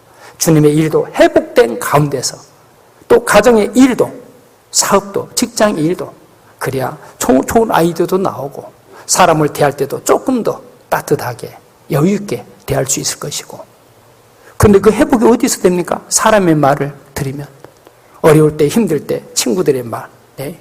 그래 내가 이야기했잖아 남편은 남의 편이라니까 남편 믿어서는 안 돼 그래도 돈이 있어야지 그래도 뭔가 좀 뭔가 붙들고 있어야 될 것이 있지 뭐 이렇게 하면서 그래 내가 자식 믿지 말라고 그랬잖아 자식 안 믿으면 누구 믿겠어요? 내가 안 믿어주면 누가 믿을 수 있겠어요? 예? 세상 말은 우리 마음을 더욱더 정말 올가매고 사실은 위로가 되는 것 같은데 사실 우리 마음은 더욱더 주눅들고 더욱더 고달파지고 힘들어집니다. 여러분 하나님의 말씀에 귀를 기울여야 됩니다. 하나님의 선하심에 우리는 귀를 기울여야 됩니다. 하나님의 약속에 귀를 기울여야 되지 않겠습니까? 회복이 빨라집니다. 주의 구원의 즐거움을 내게 회복시키시고 자원한 심령을 주사 나를 붙드소서.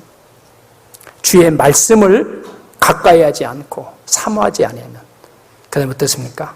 현실, 환경을 따라 살아가게 됩니다. 사람들의 말에 귀가 기울여집니다. 또 내 내면의 소리에 귀가 기울여집니다. 내 경험이 우선합니다. 내 지식이 우선합니다. 사람들의 말이 더 우선합니다. 그리고 어떻습니까? 상대편의 사실 앞에서 기가 죽습니다. 그게 열 족장들의 이야기 아닙니까? 가나안 땅은 좋지만은 그들은 우리보다 훨씬 강하더라. 그들 앞에 서니까 우리는 메뚜기더라. 그래서 스스로 하나님의 백성이 스스로 메뚜기가 됐습니다. 메뚜기가 되니까 메뚜기 같은 생각을 할 수밖에 없죠. 우리는 메뚜기입니다. 그냥 가면 죽는다. 그래서 이스라엘 백성들의 마음을 흔들어 놓았고 결국은 하나님으로 또 돌아서게 했고 왜? 너무 강한 상대 앞에서 하나님 안에 있는 나를 보지 못한 채 그는 크고 강하고 나는 보잘것없는 하나님 없는 나를 보면서 그들은 좌절하고 낭망하게 된 것을 봅니다. 하나님의 말씀에 귀를 기울여야 됩니다. 여러분 하나님의 말씀은 흠이 없지 않지 않습니까? 하나님의 말씀은 분명하지 않지 않습니까? 내년 한 해 하나님의 말씀에 귀를 기울이고 하나님의 음성 듣기를 사모하면서 하나님의 말씀으로 하나님의 약속으로 하나님의 사랑과 은혜로 회복되면서 항상 변함없는 마음으로 활기찬 모습으로 가정을 가꾸고 교회를 가꾸고 또 직장을 가꾸면서 그리스도인이 있는 그곳에 뭔가 좀 삶의 의미가 느껴질 수 있도록 우리 모두가 서로 힘이 되면서 살아봐야 되지 아니할까. 또 하나는 또 어떻습니까? 저와 여러분은 우연히 태어난 존재입니까? 어쩌다 보니까 이 땅에 태어나서 어쩌다 보니까 이 가정에서 이런 남편 만나가지고 살아가게 됩니까? 우리 요한복음 17장 보겠습니다.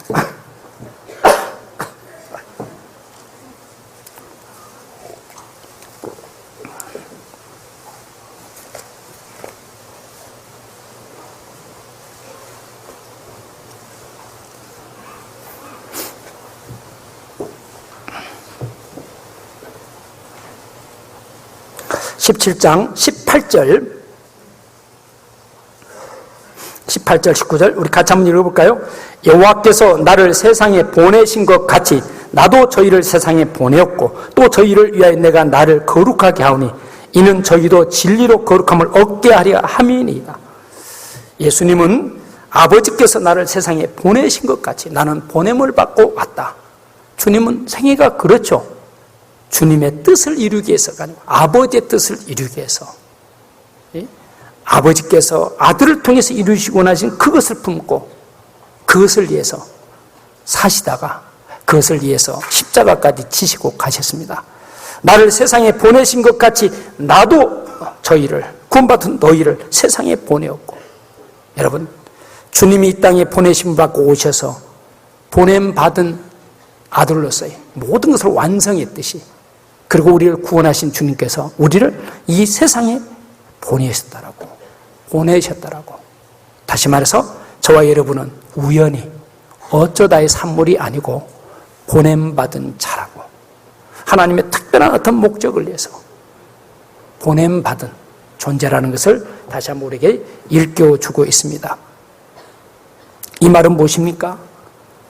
네가 주님으로부터 받은 그 놀라운 은혜를, 사랑을, 약속을 옆으로 패스하도록, 옆으로 나눠주도록, 하나님은 하나님의 은혜를 나를 통해서 내 옆에 있는 사람들에게, 내 가족들에게, 내 이웃들에게 계속 전해지기를 원하고 있습니다. 패스하도록. 여러분, 패스라는 건 아시죠?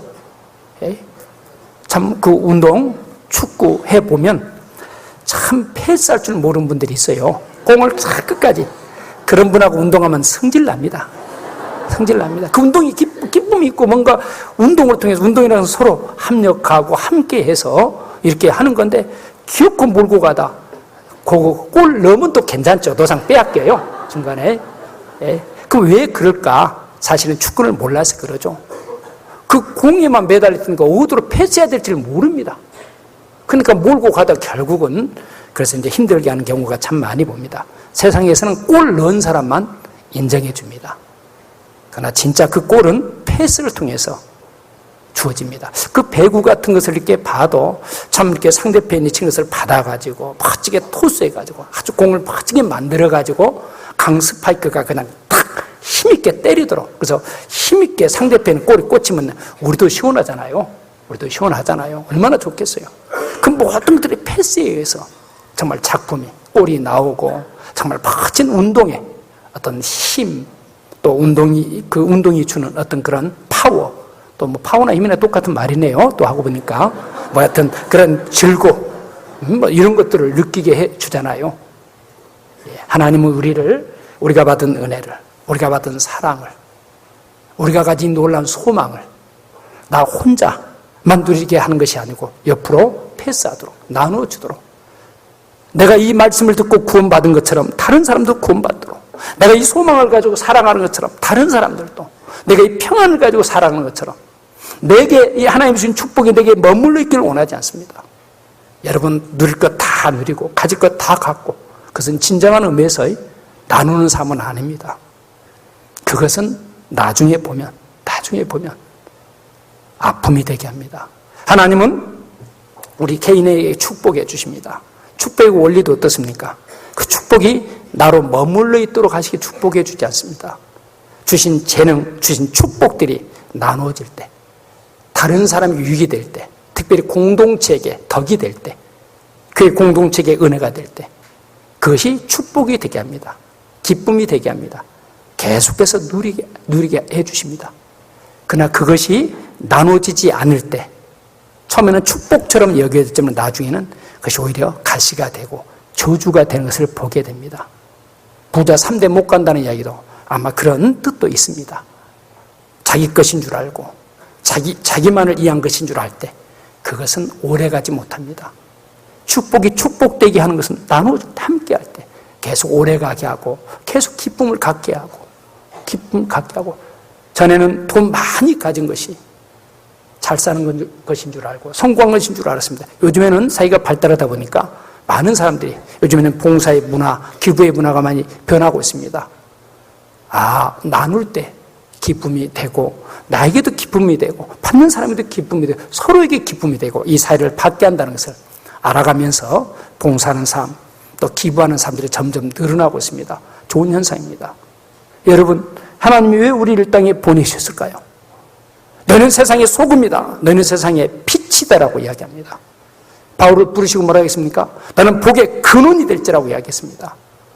모든 사람은 복을 원하면서도 복 없는 삶, 메마른 삶을 힘들게들 살아갑니다. 그래서 우리에게 주님은 복을 주시려고. 누가복음 4장 보겠습니다.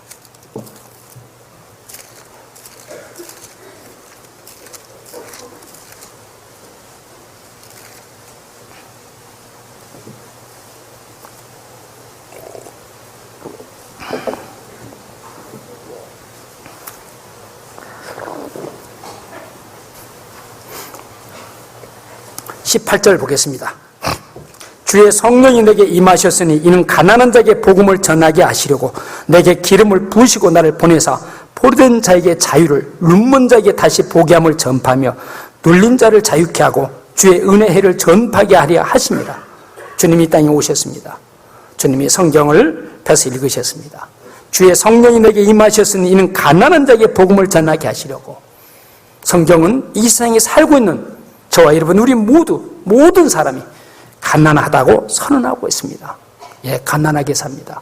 우리가 이 가난 부하면 돈 있으면 부하고 돈 없으면 뭐 가난하다고, 이렇게 돈에 의해서 모든 논리가 돈의 논리 속에서 이렇게 나눠지는데, 여러분 돈만이 가난합니까?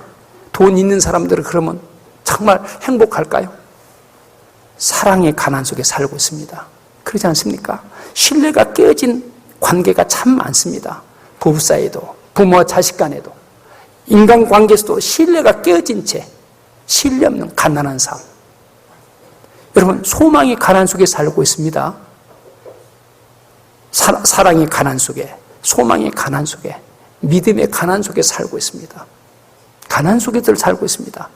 그 가난한 사람들에게 이 복음을 통해서 우리 삶을 사랑이 풍성하고 소망이 분명하고, 그러죠. 확실한 믿음 가운데서 비록 광야일지라도 주님이 계신 그곳에는 풍성함이 넘치듯이 풍성함으로 채워주시려고 주님이 이 땅에 오셨다라고. 포로된 자에게, 대부분 포로되어 살아가지 않습니까?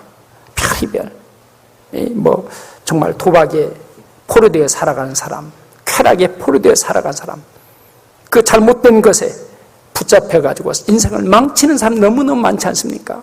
술에 포로되어 살아가는 사람들, 이 복음이 아니고서는 이 연말 연시에 우리 중에도 구원 안 받았으면 아마 이 자리에 아마 저 세상 사람이 됐을 만한 분들 많이 있지 않냐할까. 아마 우리 중에 술로 인해서 병들어가지고 인생 마지못해 살아가는 사람들 우리 중에 많지 않았을까. 저도 구원 안 받고 그나마 술에 약한 사람이었기 때문에 그 억지로 먹으면 저는 술 먹는 것이 굉장히 괴로웠습니다. 술만 먹으면 온몸이 아프고 또 힘들고 꼭 결국은 오바이트 해야 되고 참 그 체질적으로 안 받아줘가지고 참 고생한 기억들이. 그래서 제가 이렇게 구원받기 전에, 물론 교회는 다니면서도 그랬습니다. 항상 사리돈이 있었습니다. 술만 먹으면 나중에 조금 자고 나서 얼마나 몸이 아픈지. 그래서 항상 사리돈 먹던 기억이. 저도 아마 구원 못 받았으면 이 자리에 없지 않았을까. 이 구원받은 자리뿐만 아니라 어쩌면 정말 저 세상 사람이 됐지 않았을까라고도 생각해 봅니다. 우리 자유 없이 살고 있지 않습니까? 우리 마음의 진정한 자유, 진정한 소망들, 사랑들, 여기 보아야 될 것을 보지 못한 채 세상이 단 줄 알고 허덕이면서 살아가는 우리 주변의 많은 사람들, 눌려서 많은 사람이 살고 있지 않습니까?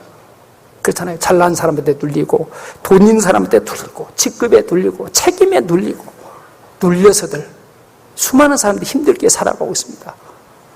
주님은 내가 가진 이 사랑의 풍성함을, 이 소망의 풍성함을, 믿음의 이 아름다움을 패스해서, 전해서 많은 사람에게 함께 공유할 수 있도록 내가 가진 이 자유를, 정말 해방을, 소망을 나눌 수 있도록 주님은 우리를 이 세상에 보내셨다라고 이야기하고 있습니다. 우리는 정말 성경에 많은 믿음의 선진들이 있습니다만, 특별히 요셉의 삶을 참 묵상할 때가 많고, 또 묵상할 때마다 참 요셉의 삶을 이렇게 주는 참 분명한 메시지가, 아주 분명한 메시지들이 주어져 있습니다. 요셉의 삶은 어떻습니까? 정말 억울하고 분하고, 그렇죠, 증오로 살 수밖에 없었던 정말 버려진 인생처럼 보였습니다. 잠깐 아버지의 사랑도 받았지만은 어떻습니까? 형들에서 쫓겨났습니다. 종이 되었습니다. 감옥에도 갔습니다. 나중에 총리 대신도 됐습니다. 높낮이를 경험하면서 인생의 기쁜 굴곡의 삶을 살았습니다. 여러분, 어린 나이에 어머니를 잃는 것 가장 큰 고통이고 아픔입니다. 그보다 더는 자기 동생 베냐민은, 그래도 자기는 어머니 젖도 빨아봤고 어머니 품에서 자랄 수 있었지만 동생 베냐민은 그 어머니 젖을 빨아보지 못했습니다. 어머니 품에 안겨보지를 못했습니다. 그 어린 동생을 놔두고 내가 돌보지 않으면 누가 돌보겠어요? 그 나쁜 형들. 그런데 그 베냐민을 놔두고 노예로 팔려가는 그 요셉의 마음, 그 삶, 어린 나이에는 감당하기 너무 힘든 쓰리고 아픈 그런 고통 아니었겠습니까? 근데 그가 그 모든 환경을 극복하고 억울한 놈에서 감옥에 간 것조차도 극복하고 나중에 총리 대신이 되었습니다. 총리 대신이 된 것만이 아니죠. 변함없이 그는 초지일관, 분명한 삶의 원칙을 가지고 있었음을 알게 됩니다. 그래서 그는 잘 될 때도 교만하지 않았습니다. 힘들고 어려울 때, 좌절하고 낭망할 그때도 그는 좌절에 붙잡혀 있지 않았습니다. 증오에, 분노, 증오에 붙잡혀 있지 않았습니다. 무엇이 요셉의 삶을 그렇게 인도할 수 있었을까? 그런 그 삶 가운데 나는 축복의 통로로 하나님 이 땅을 보내셨다 라는 의식을 가지고 살지 않았을까? 창세기 45장 보겠습니다.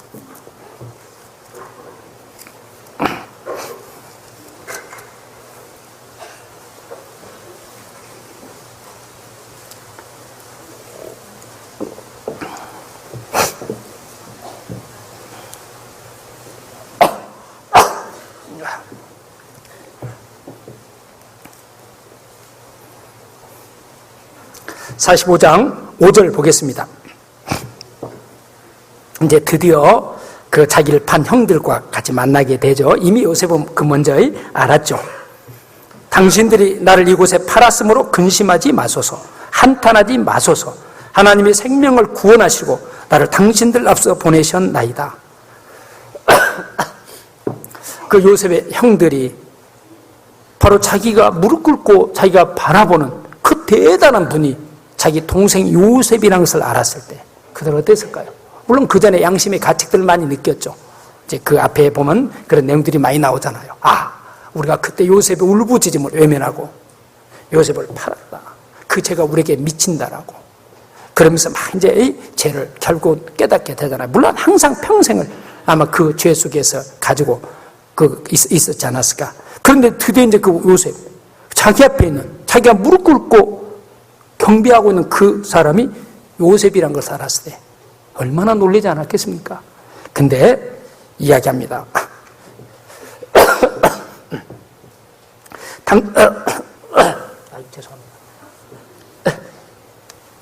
당신들이 나를 이곳에 팔았으므로 근심하지 마소서, 한탄하지 마소서.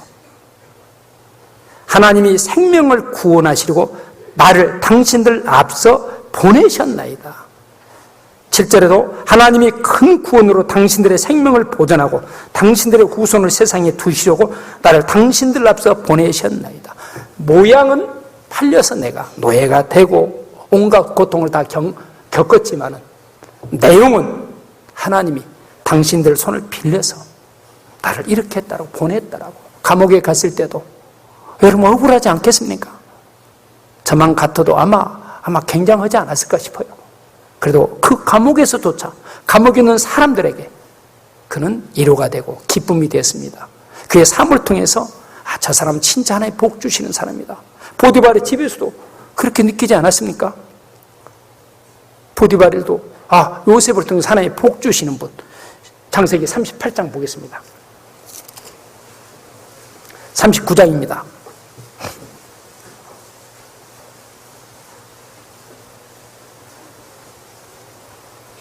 3절 보겠습니다. 그 주인이 여호와께서 그와 함께 하심을 보며 또 여호와께서 그의 범사에 형통케 하심을 보았더라. 보디발조차도 다니엘은 그냥 그렇게 팔려왔지만은 저 사람은 하나님이 함께하는 사람이구나. 하나님의 지혜가 있는 사람이구나. 하나님을 정말로 하나님을 알고 섬기는 사람이라는 것을 알 수 있었습니다. 여호와께서 요셉과 함께 하심으로 그가 형통한 2절, 3절에 그 주인 여호와께서 그와 함께 하심을 보며 또 여호와께서 그의 범사에 형통케 하심을 보았더라. 이 모든 것이 하나님이 주시는 축복의 손길이구나. 요셉을 통해서 우리 가정에 이런 복을 주고 있구나 라는 것을 주인조차도 함께 일하는 사람들, 이방인들 모두가 알 수 있었다라고 성경은 우리에게 말해주고 있지 않습니까? 요셉의 의식 속에 나는 축복의 통로로 이 가정에 보내어졌다. 그는 어떻습니까? 그 고달픈 환경에서 벗어나고 싶지 않았겠습니까? 또 어떻습니까? 보디발의 아내 젊은 여자가 유혹했을 때 저 여자와 함께 도망가서 좀 살고 싶은 생각도 있을 수도 있지 않았겠습니까? 나는 이 가정에 축복을 주러 왔는데 나로 인해서 이 가정에 비극의 씨앗이 되고 불행의 씨앗이 되면 안 되겠다라는 그런 마음으로 어느 남자가 벌거벗고 달라는 그 이쁜 여자 앞에서 어떻게 자기를 지킬 수 있었을까? 지킬 수 있었을까? 여러분 생각해 보셔요. 네? 저한테 그런 기회가 안 주어진 것이 얼마나 다행인지, 네? 얼마나 다행인지. 저는 장담 못 합니다. 네? 장담 못 합니다. 네?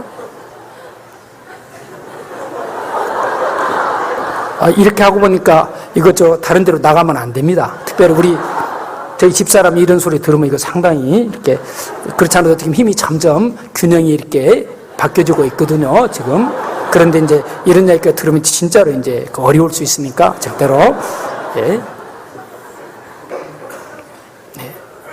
이 가정의 축복의 통로로 복을 줘야 될 내가 이 가정에 나로 해서 비극이 찾아오고 불행이 찾아오면 안 되겠다라는 그런 마음이 요셉의 분명한 그 마음속에 심지 속에 자리 잡고 있었지 않았을까. 나는 보냄받은 사람이다. 그래서 감옥에서도 억울한 눈을 쓴 감옥에서도 그거에 대해서 요셉을 통해 복이 전해졌습니다. 그들에게 위로가 됐습니다. 그리고 어떻습니까? 총리 대신이 됐을 때도 여전히 변함없이 그 나라를 위해서 지혜를 가지고 노예로 있을 때나 감옥에 있을 때나 총리 대신이나 변함없이 일관된 마음으로 일할 수 있었던 것은 나는 보냄받은 사람이다. 나는 축복의 통로로 이 세상에 내가 받은 이 축복을, 은혜를 패스하도록 하나님께 날 이 땅에 보내셨다라는 그런 분명한 보냄받은 자의 의식이 있었기 때문에 그 모든 어려움에서 이길 수 있었지 않았을까? 여러분 어떻습니까? 여러분, 우리는 우연히 저절로 어쩌다가 태어난 존재입니까? 결코 그렇지 않습니다. 하나님이 의도하신 대로, 이미 계획하신 대로, 이미 작정하신 대로 우리를 구원해 주셨을 뿐만 아니라 이 시대를 살고 있는 우리에게 이 가정에 나를 보내셨고 직장에 나를 보내셨고 이 시대에 나를 보내셨고 이 교회, 이 공동체 덕을 세우라고 공동체를 아름답게 가꾸라고 공동체를 통해서 하나님이 계심을 증가하라고 나를 이곳에 보내주셨습니다. 여러분 그러지 않지 않습니까? 우리에게 종교개혁은 우리에게 굉장히 큰 의미가 있습니다. 종교개혁 전에는 많은 사람이 오해한 부분이 많았습니다. 마치 교회에서 일하는 것만 하나님의 일이고 또 앞에서 그 신부라든가 사제들만이 하나님이 쓰시는 사람이고 나머지들은 보잘것없고 별볼 일 없는 일로 생각하고 있었습니다. 그런데 어떻습니까? 종교개혁 이후로 많은 제사절과 함께 모두가 구원받고 모두가 하나님의 은혜에 참여하게 되고 또 하나님의 사람으로 쓰임받게 된다는 놀라운 사실과 직업에 큰 변화가 일어났습니다. 루터는 이야기했습니다. 비록 첫 자연은 한일지라도 이 일이 하나님께서 내게 맡겨준 일이라고 할 때 그 일은 성직이다라고 이야기했습니다. 여러분 가정을 책임지는 것 얼마나 어려운지 모릅니다. 그렇죠? 요즘에 참 사이가 그러지 않습니까?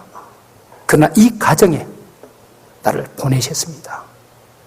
이 가정에 하나님의 사랑을 가지고 하나님의 은혜를 가지고 하나님의 말씀을 가지고 하나님의 축복을 가지고 넉넉히 순종하면서 감사함으로 섬김으로 해서 그 가정을 가정답게 따뜻한 가정, 사랑이 있는 가정, 하나님을 섬기는 가정으로 만들라라고 우리 자매님들 보내주시고 가정을 따뜻한 가정으로 세우라고 우리 형제들 남편이란 이치, 아버지란 이치 주시지 않았겠습니까?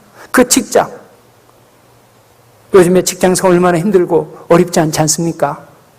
언제 그만둘지 모르는 불안 속에서 그들에게 보이는 것만이 다가 아니고 진정으로 우리가 품어야 될 것, 주님이 주신 은혜와 사랑을 가지고 전해주고 나누면서 이 세상은 보이는 것이 다가 아니고 하나님의 의와 하나님의 나라가 있음을, 하나님 우리에게 주실 놀라운 약속이 있음을 증거하고 나타내라고 직장에 보내시고 또 이웃에게 만나게 하시고 우리에게 허락해 주지 않았습니까? 여러분, 보냄을 받은 자입니다.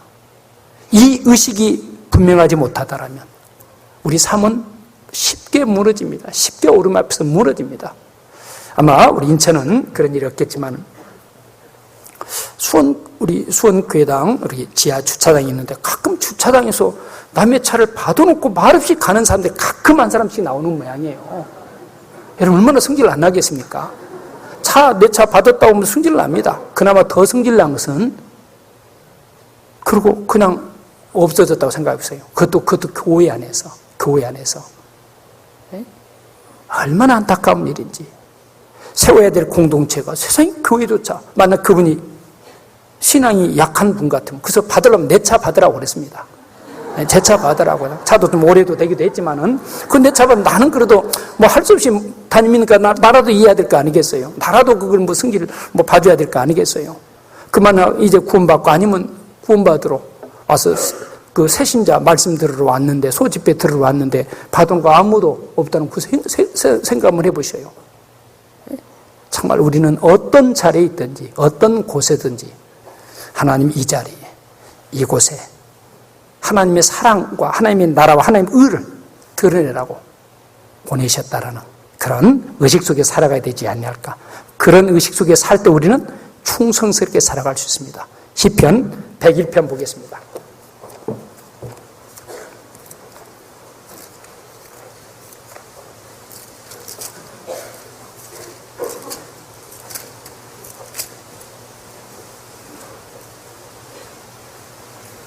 (101편) 6절 보겠습니다. 시편 101편 6절 같이 한번 읽겠습니다. 내 눈이 이 땅에 충성된 자를 살펴 나와 함께 거하게 하리니 완전한 길에 행하는 자가 나를 수종하리로다. 내 눈이, 하나님 눈이 이 땅에 충성된 자를 살펴 나와 함께 거하게 하리니, 누가 충성되게 살아갈 수 있을까요? 나는 이 땅에 보냄을 받은 사람이다.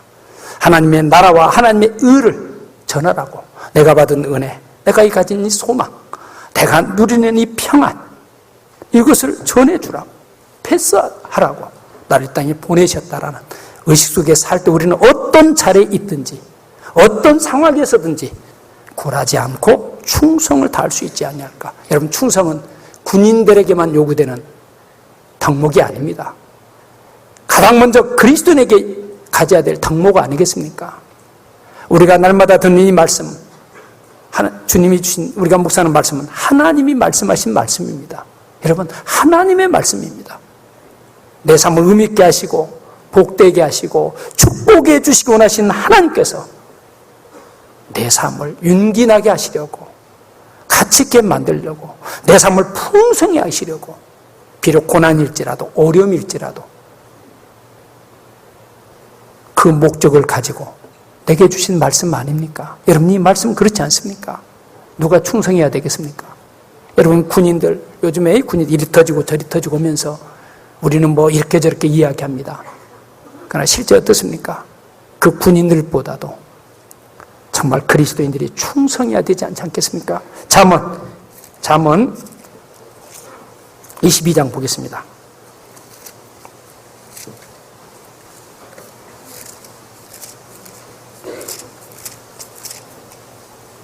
잠언 25장입니다. 25장.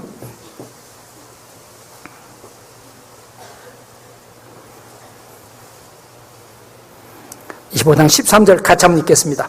충성된 사자는 그를 보낸 이에게 마치 추수하는 날 얼음 냉수 같아서 능히 그 주인의 마음을 시원케 하느니라. 참, 이 말씀만 들어도 시원하지 않습니까? 그 주인의 마음을 시원케 한다.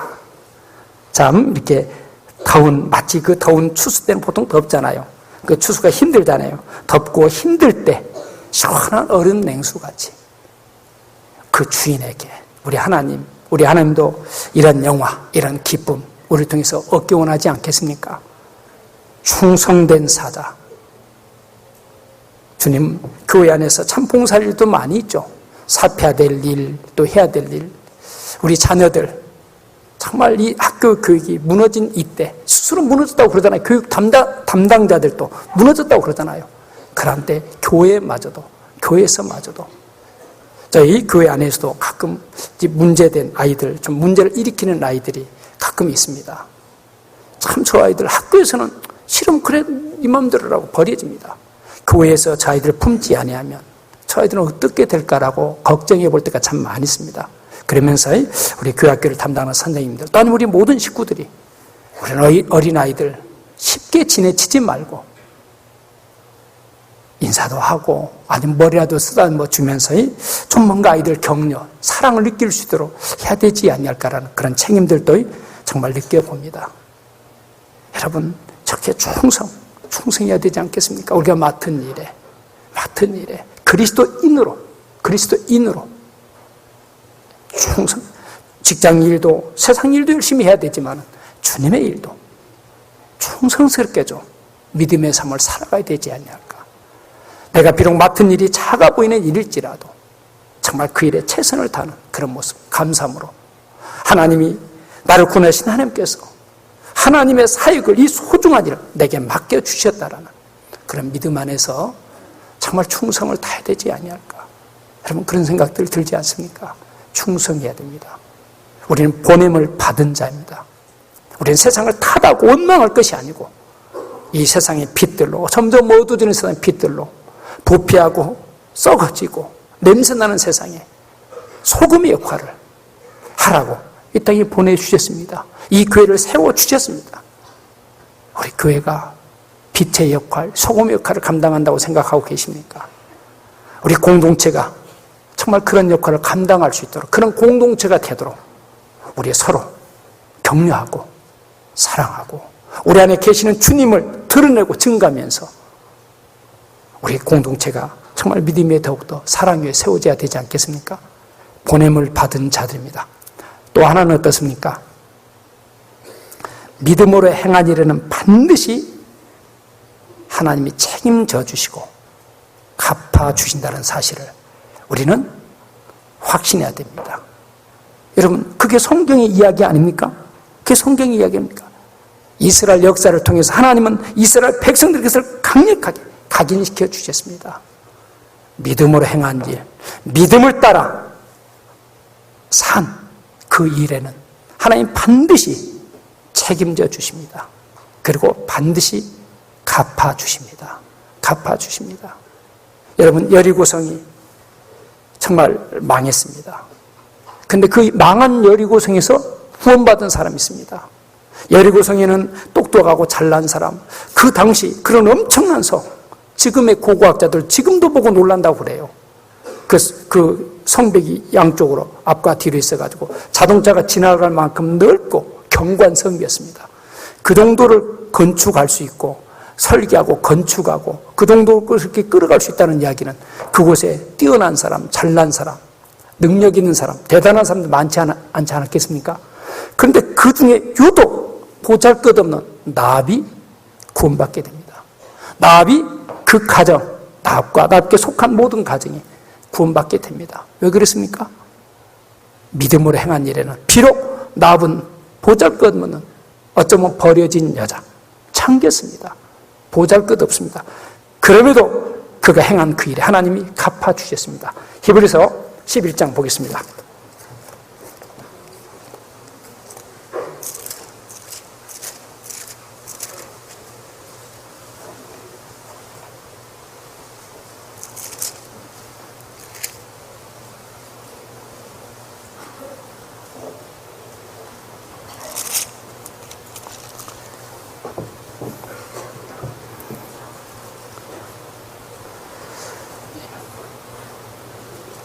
히브리서 11장, 예.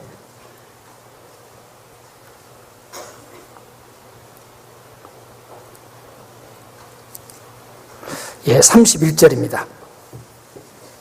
30절, 믿음으로 7일 동안 여리고를 두루 다님에 성이 무너졌으며, 31절, 믿음으로 기생 라합은 정탐꾼을 평안히 영접하였으므로 순종치 않는 자와 함께 멸망치 아니하였도다. 그 그 여리고성의 대단한 사람들, 수많은 사람들 중에 유독 보잘것없는 정말 기생이었던 나비 구원받게 됩니다. 무엇을 받습니까? 믿음을 받습니다. 그들과 이스라엘과 함께하는 하나님을 보았습니다. 하나님의 능력 앞에 그는 꿇었습니다. 하나님의 궁율, 하나님의 자비를 그는 사모했습니다. 바랐습니다. 거기서 구원만 받았습니까? 또 어떻습니까? 예수님이 이 땅에 오시는 놀라운 족보에 쓰여지게 되는 것을 보게 됩니다. 하나님은 반드시 하나님의 말씀이기에 순종하고 하나님의 일이기에 하나님의 뜻이기에 함께했던 그 모든 행위들, 그 마음들, 그 생각들 하나님은 알아주십니다. 그리고 갚아주십니다. 마태복음 10장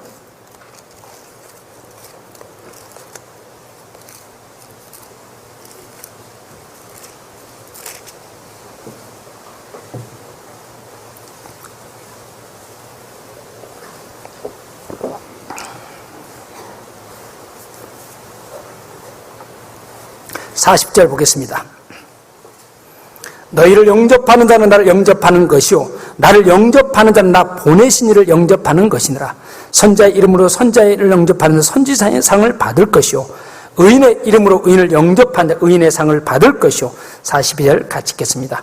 또 누구든지 제자 이름으로 이 소자 중 하나에게 냉수한 것이라도 주는 자는 내가 진실로 내게 이르노니 그 사람이 결단코 상을 잃지 아니라 하시니라. 참 이 말씀, 이건 그리스도인만이 받을 수 있는 말씀이고 그리스도인만이 이해할 수 있는 말씀 아닙니까? 왜 세상이 지쳐갑니까? 왜 힘듭니까? 왜 주저앉습니까? 나를 알아주지 않기 때문에. 내가 했는데도 했는 행위에 따른 아무런 보상이 주어지지 않고 내가 수고가 이해받지 못하고 알아주지 못할 때 무너지지 않지 않겠습니까? 그래서 세상은 지칩니다. 힘듭니다. 그래서 서로에 대한 불신이 쌓여집니다. 근데 어떻습니까? 하나님은 그렇지 않습니다. 여기 보십시오. 제자 이름으로 이 소자 중 하나에게 냉수한 그릇이라도, 필요할 때 냉수한 그릇 줄 수 있는 마음들 가지고 있잖아요. 근데 그것도 결탄코 상을 잃지 않냐라. 여러분, 우리 잘 아는 말씀이죠. 여러분, 정말 이 말씀 내 마음속에 이루어진 말씀이 되고 있습니까? 이게 선자 이름으로 선자를 영접하느라 선지자상을 받을 것이요 선자가 받는 상 얼마나 크지 않겠습니까? 정말 자기 삶을 팽개치고 자기가 누릴 수 있는 많은 것을 내려놓고 복음을 전하기 위해서 하나님의 뜻을 이루기 위해서 공동체를 세우기 위해서 헌신하는 선교사가 받을 상, 선자가 받을 상 대단하지 않지 않겠습니까? 그러나 선지자 이름으로 선자를 영접하는 자는 선자의 상을 받고 주님을 위해서 일하는 봉사하는 형제 자매들을 격려하고 마음을 같이 해줄 때 그 의인이 받는 상을 함께 받게 된다라는 이런 약속들. 여러분, 이 말씀이 그냥 아는 말씀입니까? 왜 우리가 순종이 어려울까? 왜 헌신이 어려울까? 왜 주님의 말씀이 있음에도 불구하고 상황, 현실 따라 살아가게 될까? 순종으로 인해서 믿음으로 받는 축복에 대해서 실제는 모르기 때문에 그렇지 아니할까? 여러분, 이익 앞에는 사람 누구나가 아주 예민합니다. 직장이라도 돈 많이 주는 직장이 있다라면 더 좋은 여건이 되는 직장, 물론 미련 없이 그러지 않겠습니까? 하루 일당 받고 일하는 분들도 더 많이 주는 곳이 있고 더 좋은 여건에서 일할 수 있는 곳이라면 무슨 두말할 필요가 뭐가 있겠어요? 이게는 아주 빠릅니다. 그 우리의 본성입니다. 그러나 하나님의 말씀, 믿음을 통해서 얻게 되는 하나님이 주시고자 하는 축복들, 약속들에 대해서 우리는 아직 믿음을 화합하지 않기 때문에 순종이 어렵고 헌신이 어렵고 봉사가 어렵고 주님 말씀 따라 산다는 것이 어렵고, 그러니까 말씀 따로 정말 형편 따로 상황 따라 살아갈 때가 참 많지 아니할까? 방향에서 이탈될 때가 참 많지 아니할까? 본질을 잃어버릴 때가 참 많지 아니할까? 생각해 봅니다. 여러분, 이 말씀 어떻습니까? 하나님이 주신 말씀입니다. 결단코 헛되지 않으리라. 여러분, 내 삶을 내가 책임질 수 있습니까? 내 자녀를 책임질 수 있습니까? 책임지려고 하는 것 자체가 사실은 교만입니다. 베드로는 죄의 질로 따진다면 가룟 유다의 죄에 못지 않습니다. 그러나 베드로는 책임질 수 없다는 것을 알았고 주님께 주님의 자비, 은혜는 이런 번씩 7번이라도 용서해 주시는 자비를 알았기 때문에 맡겼습니다. 가룟 유다는 스스로 책임지려고 책임졌습니다. 그 결과가 뭡니까? 죽는 수밖에 없습니다. 우리가 책임질 수 있는 것이 뭐가 있습니까? 주님이 책임져 주시기를 원하고 있습니다. 주님께 맡기라고 이야기합니다. 네? 맡기라고. 너희 행위에는 상급이 있습니다. 경고하며 흔들지 말고 항상 주의 일에 힘쓰는 자들이다. 이는 너희 수고가 주 안에서 헛되지 않을 줄 알미니라. 헛되지 않는 수고. 누가 약속해 줄 수 있을까요? 누가 보장해 줄 수 있을까요? 하나님이 이 말씀을 통해서 약속해 주셨습니다. 고린도전서 15장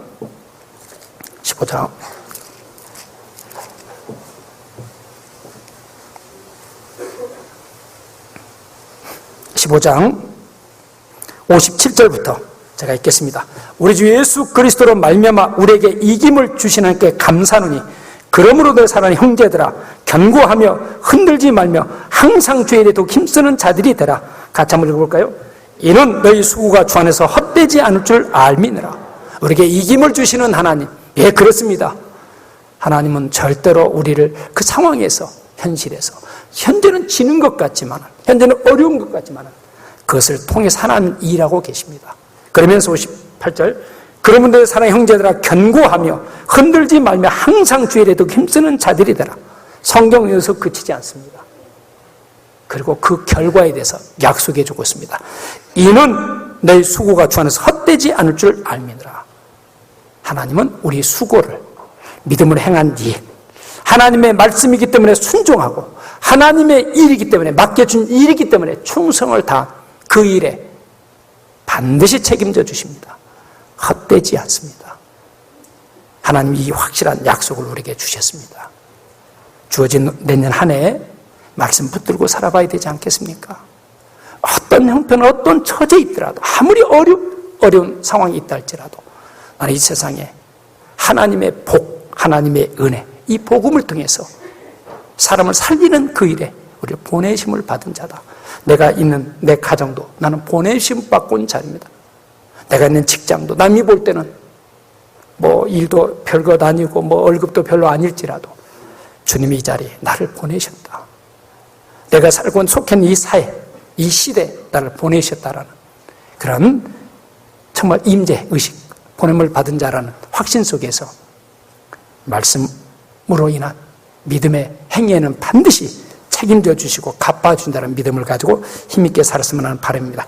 이제 시편 119편 다시 한번 확인하고 끝내도록 하겠습니다. 시편 119편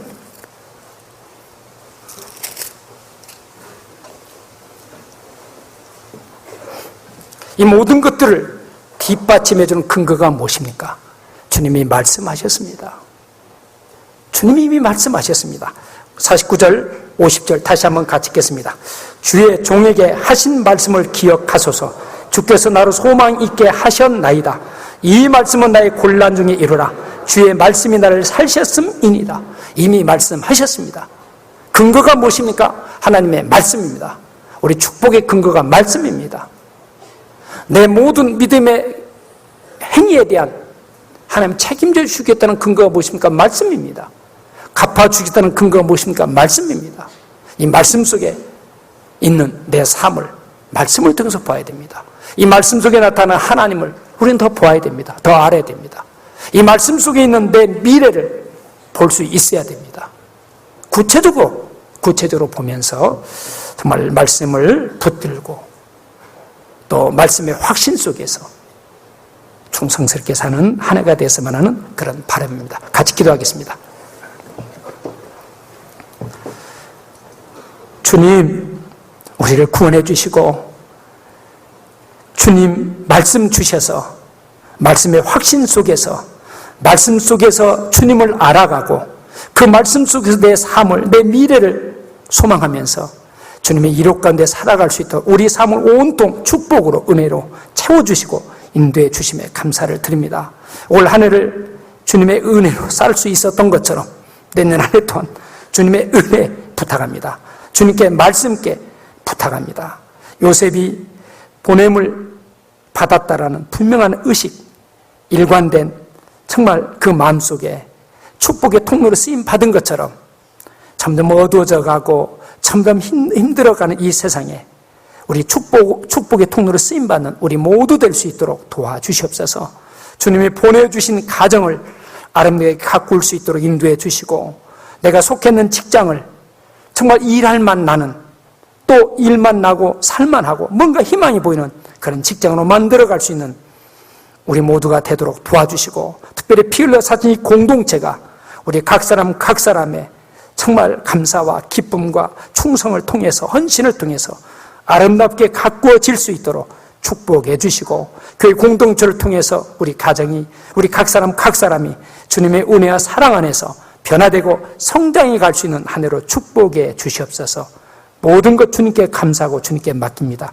예수님 이름으로 기도합나이다. 아멘.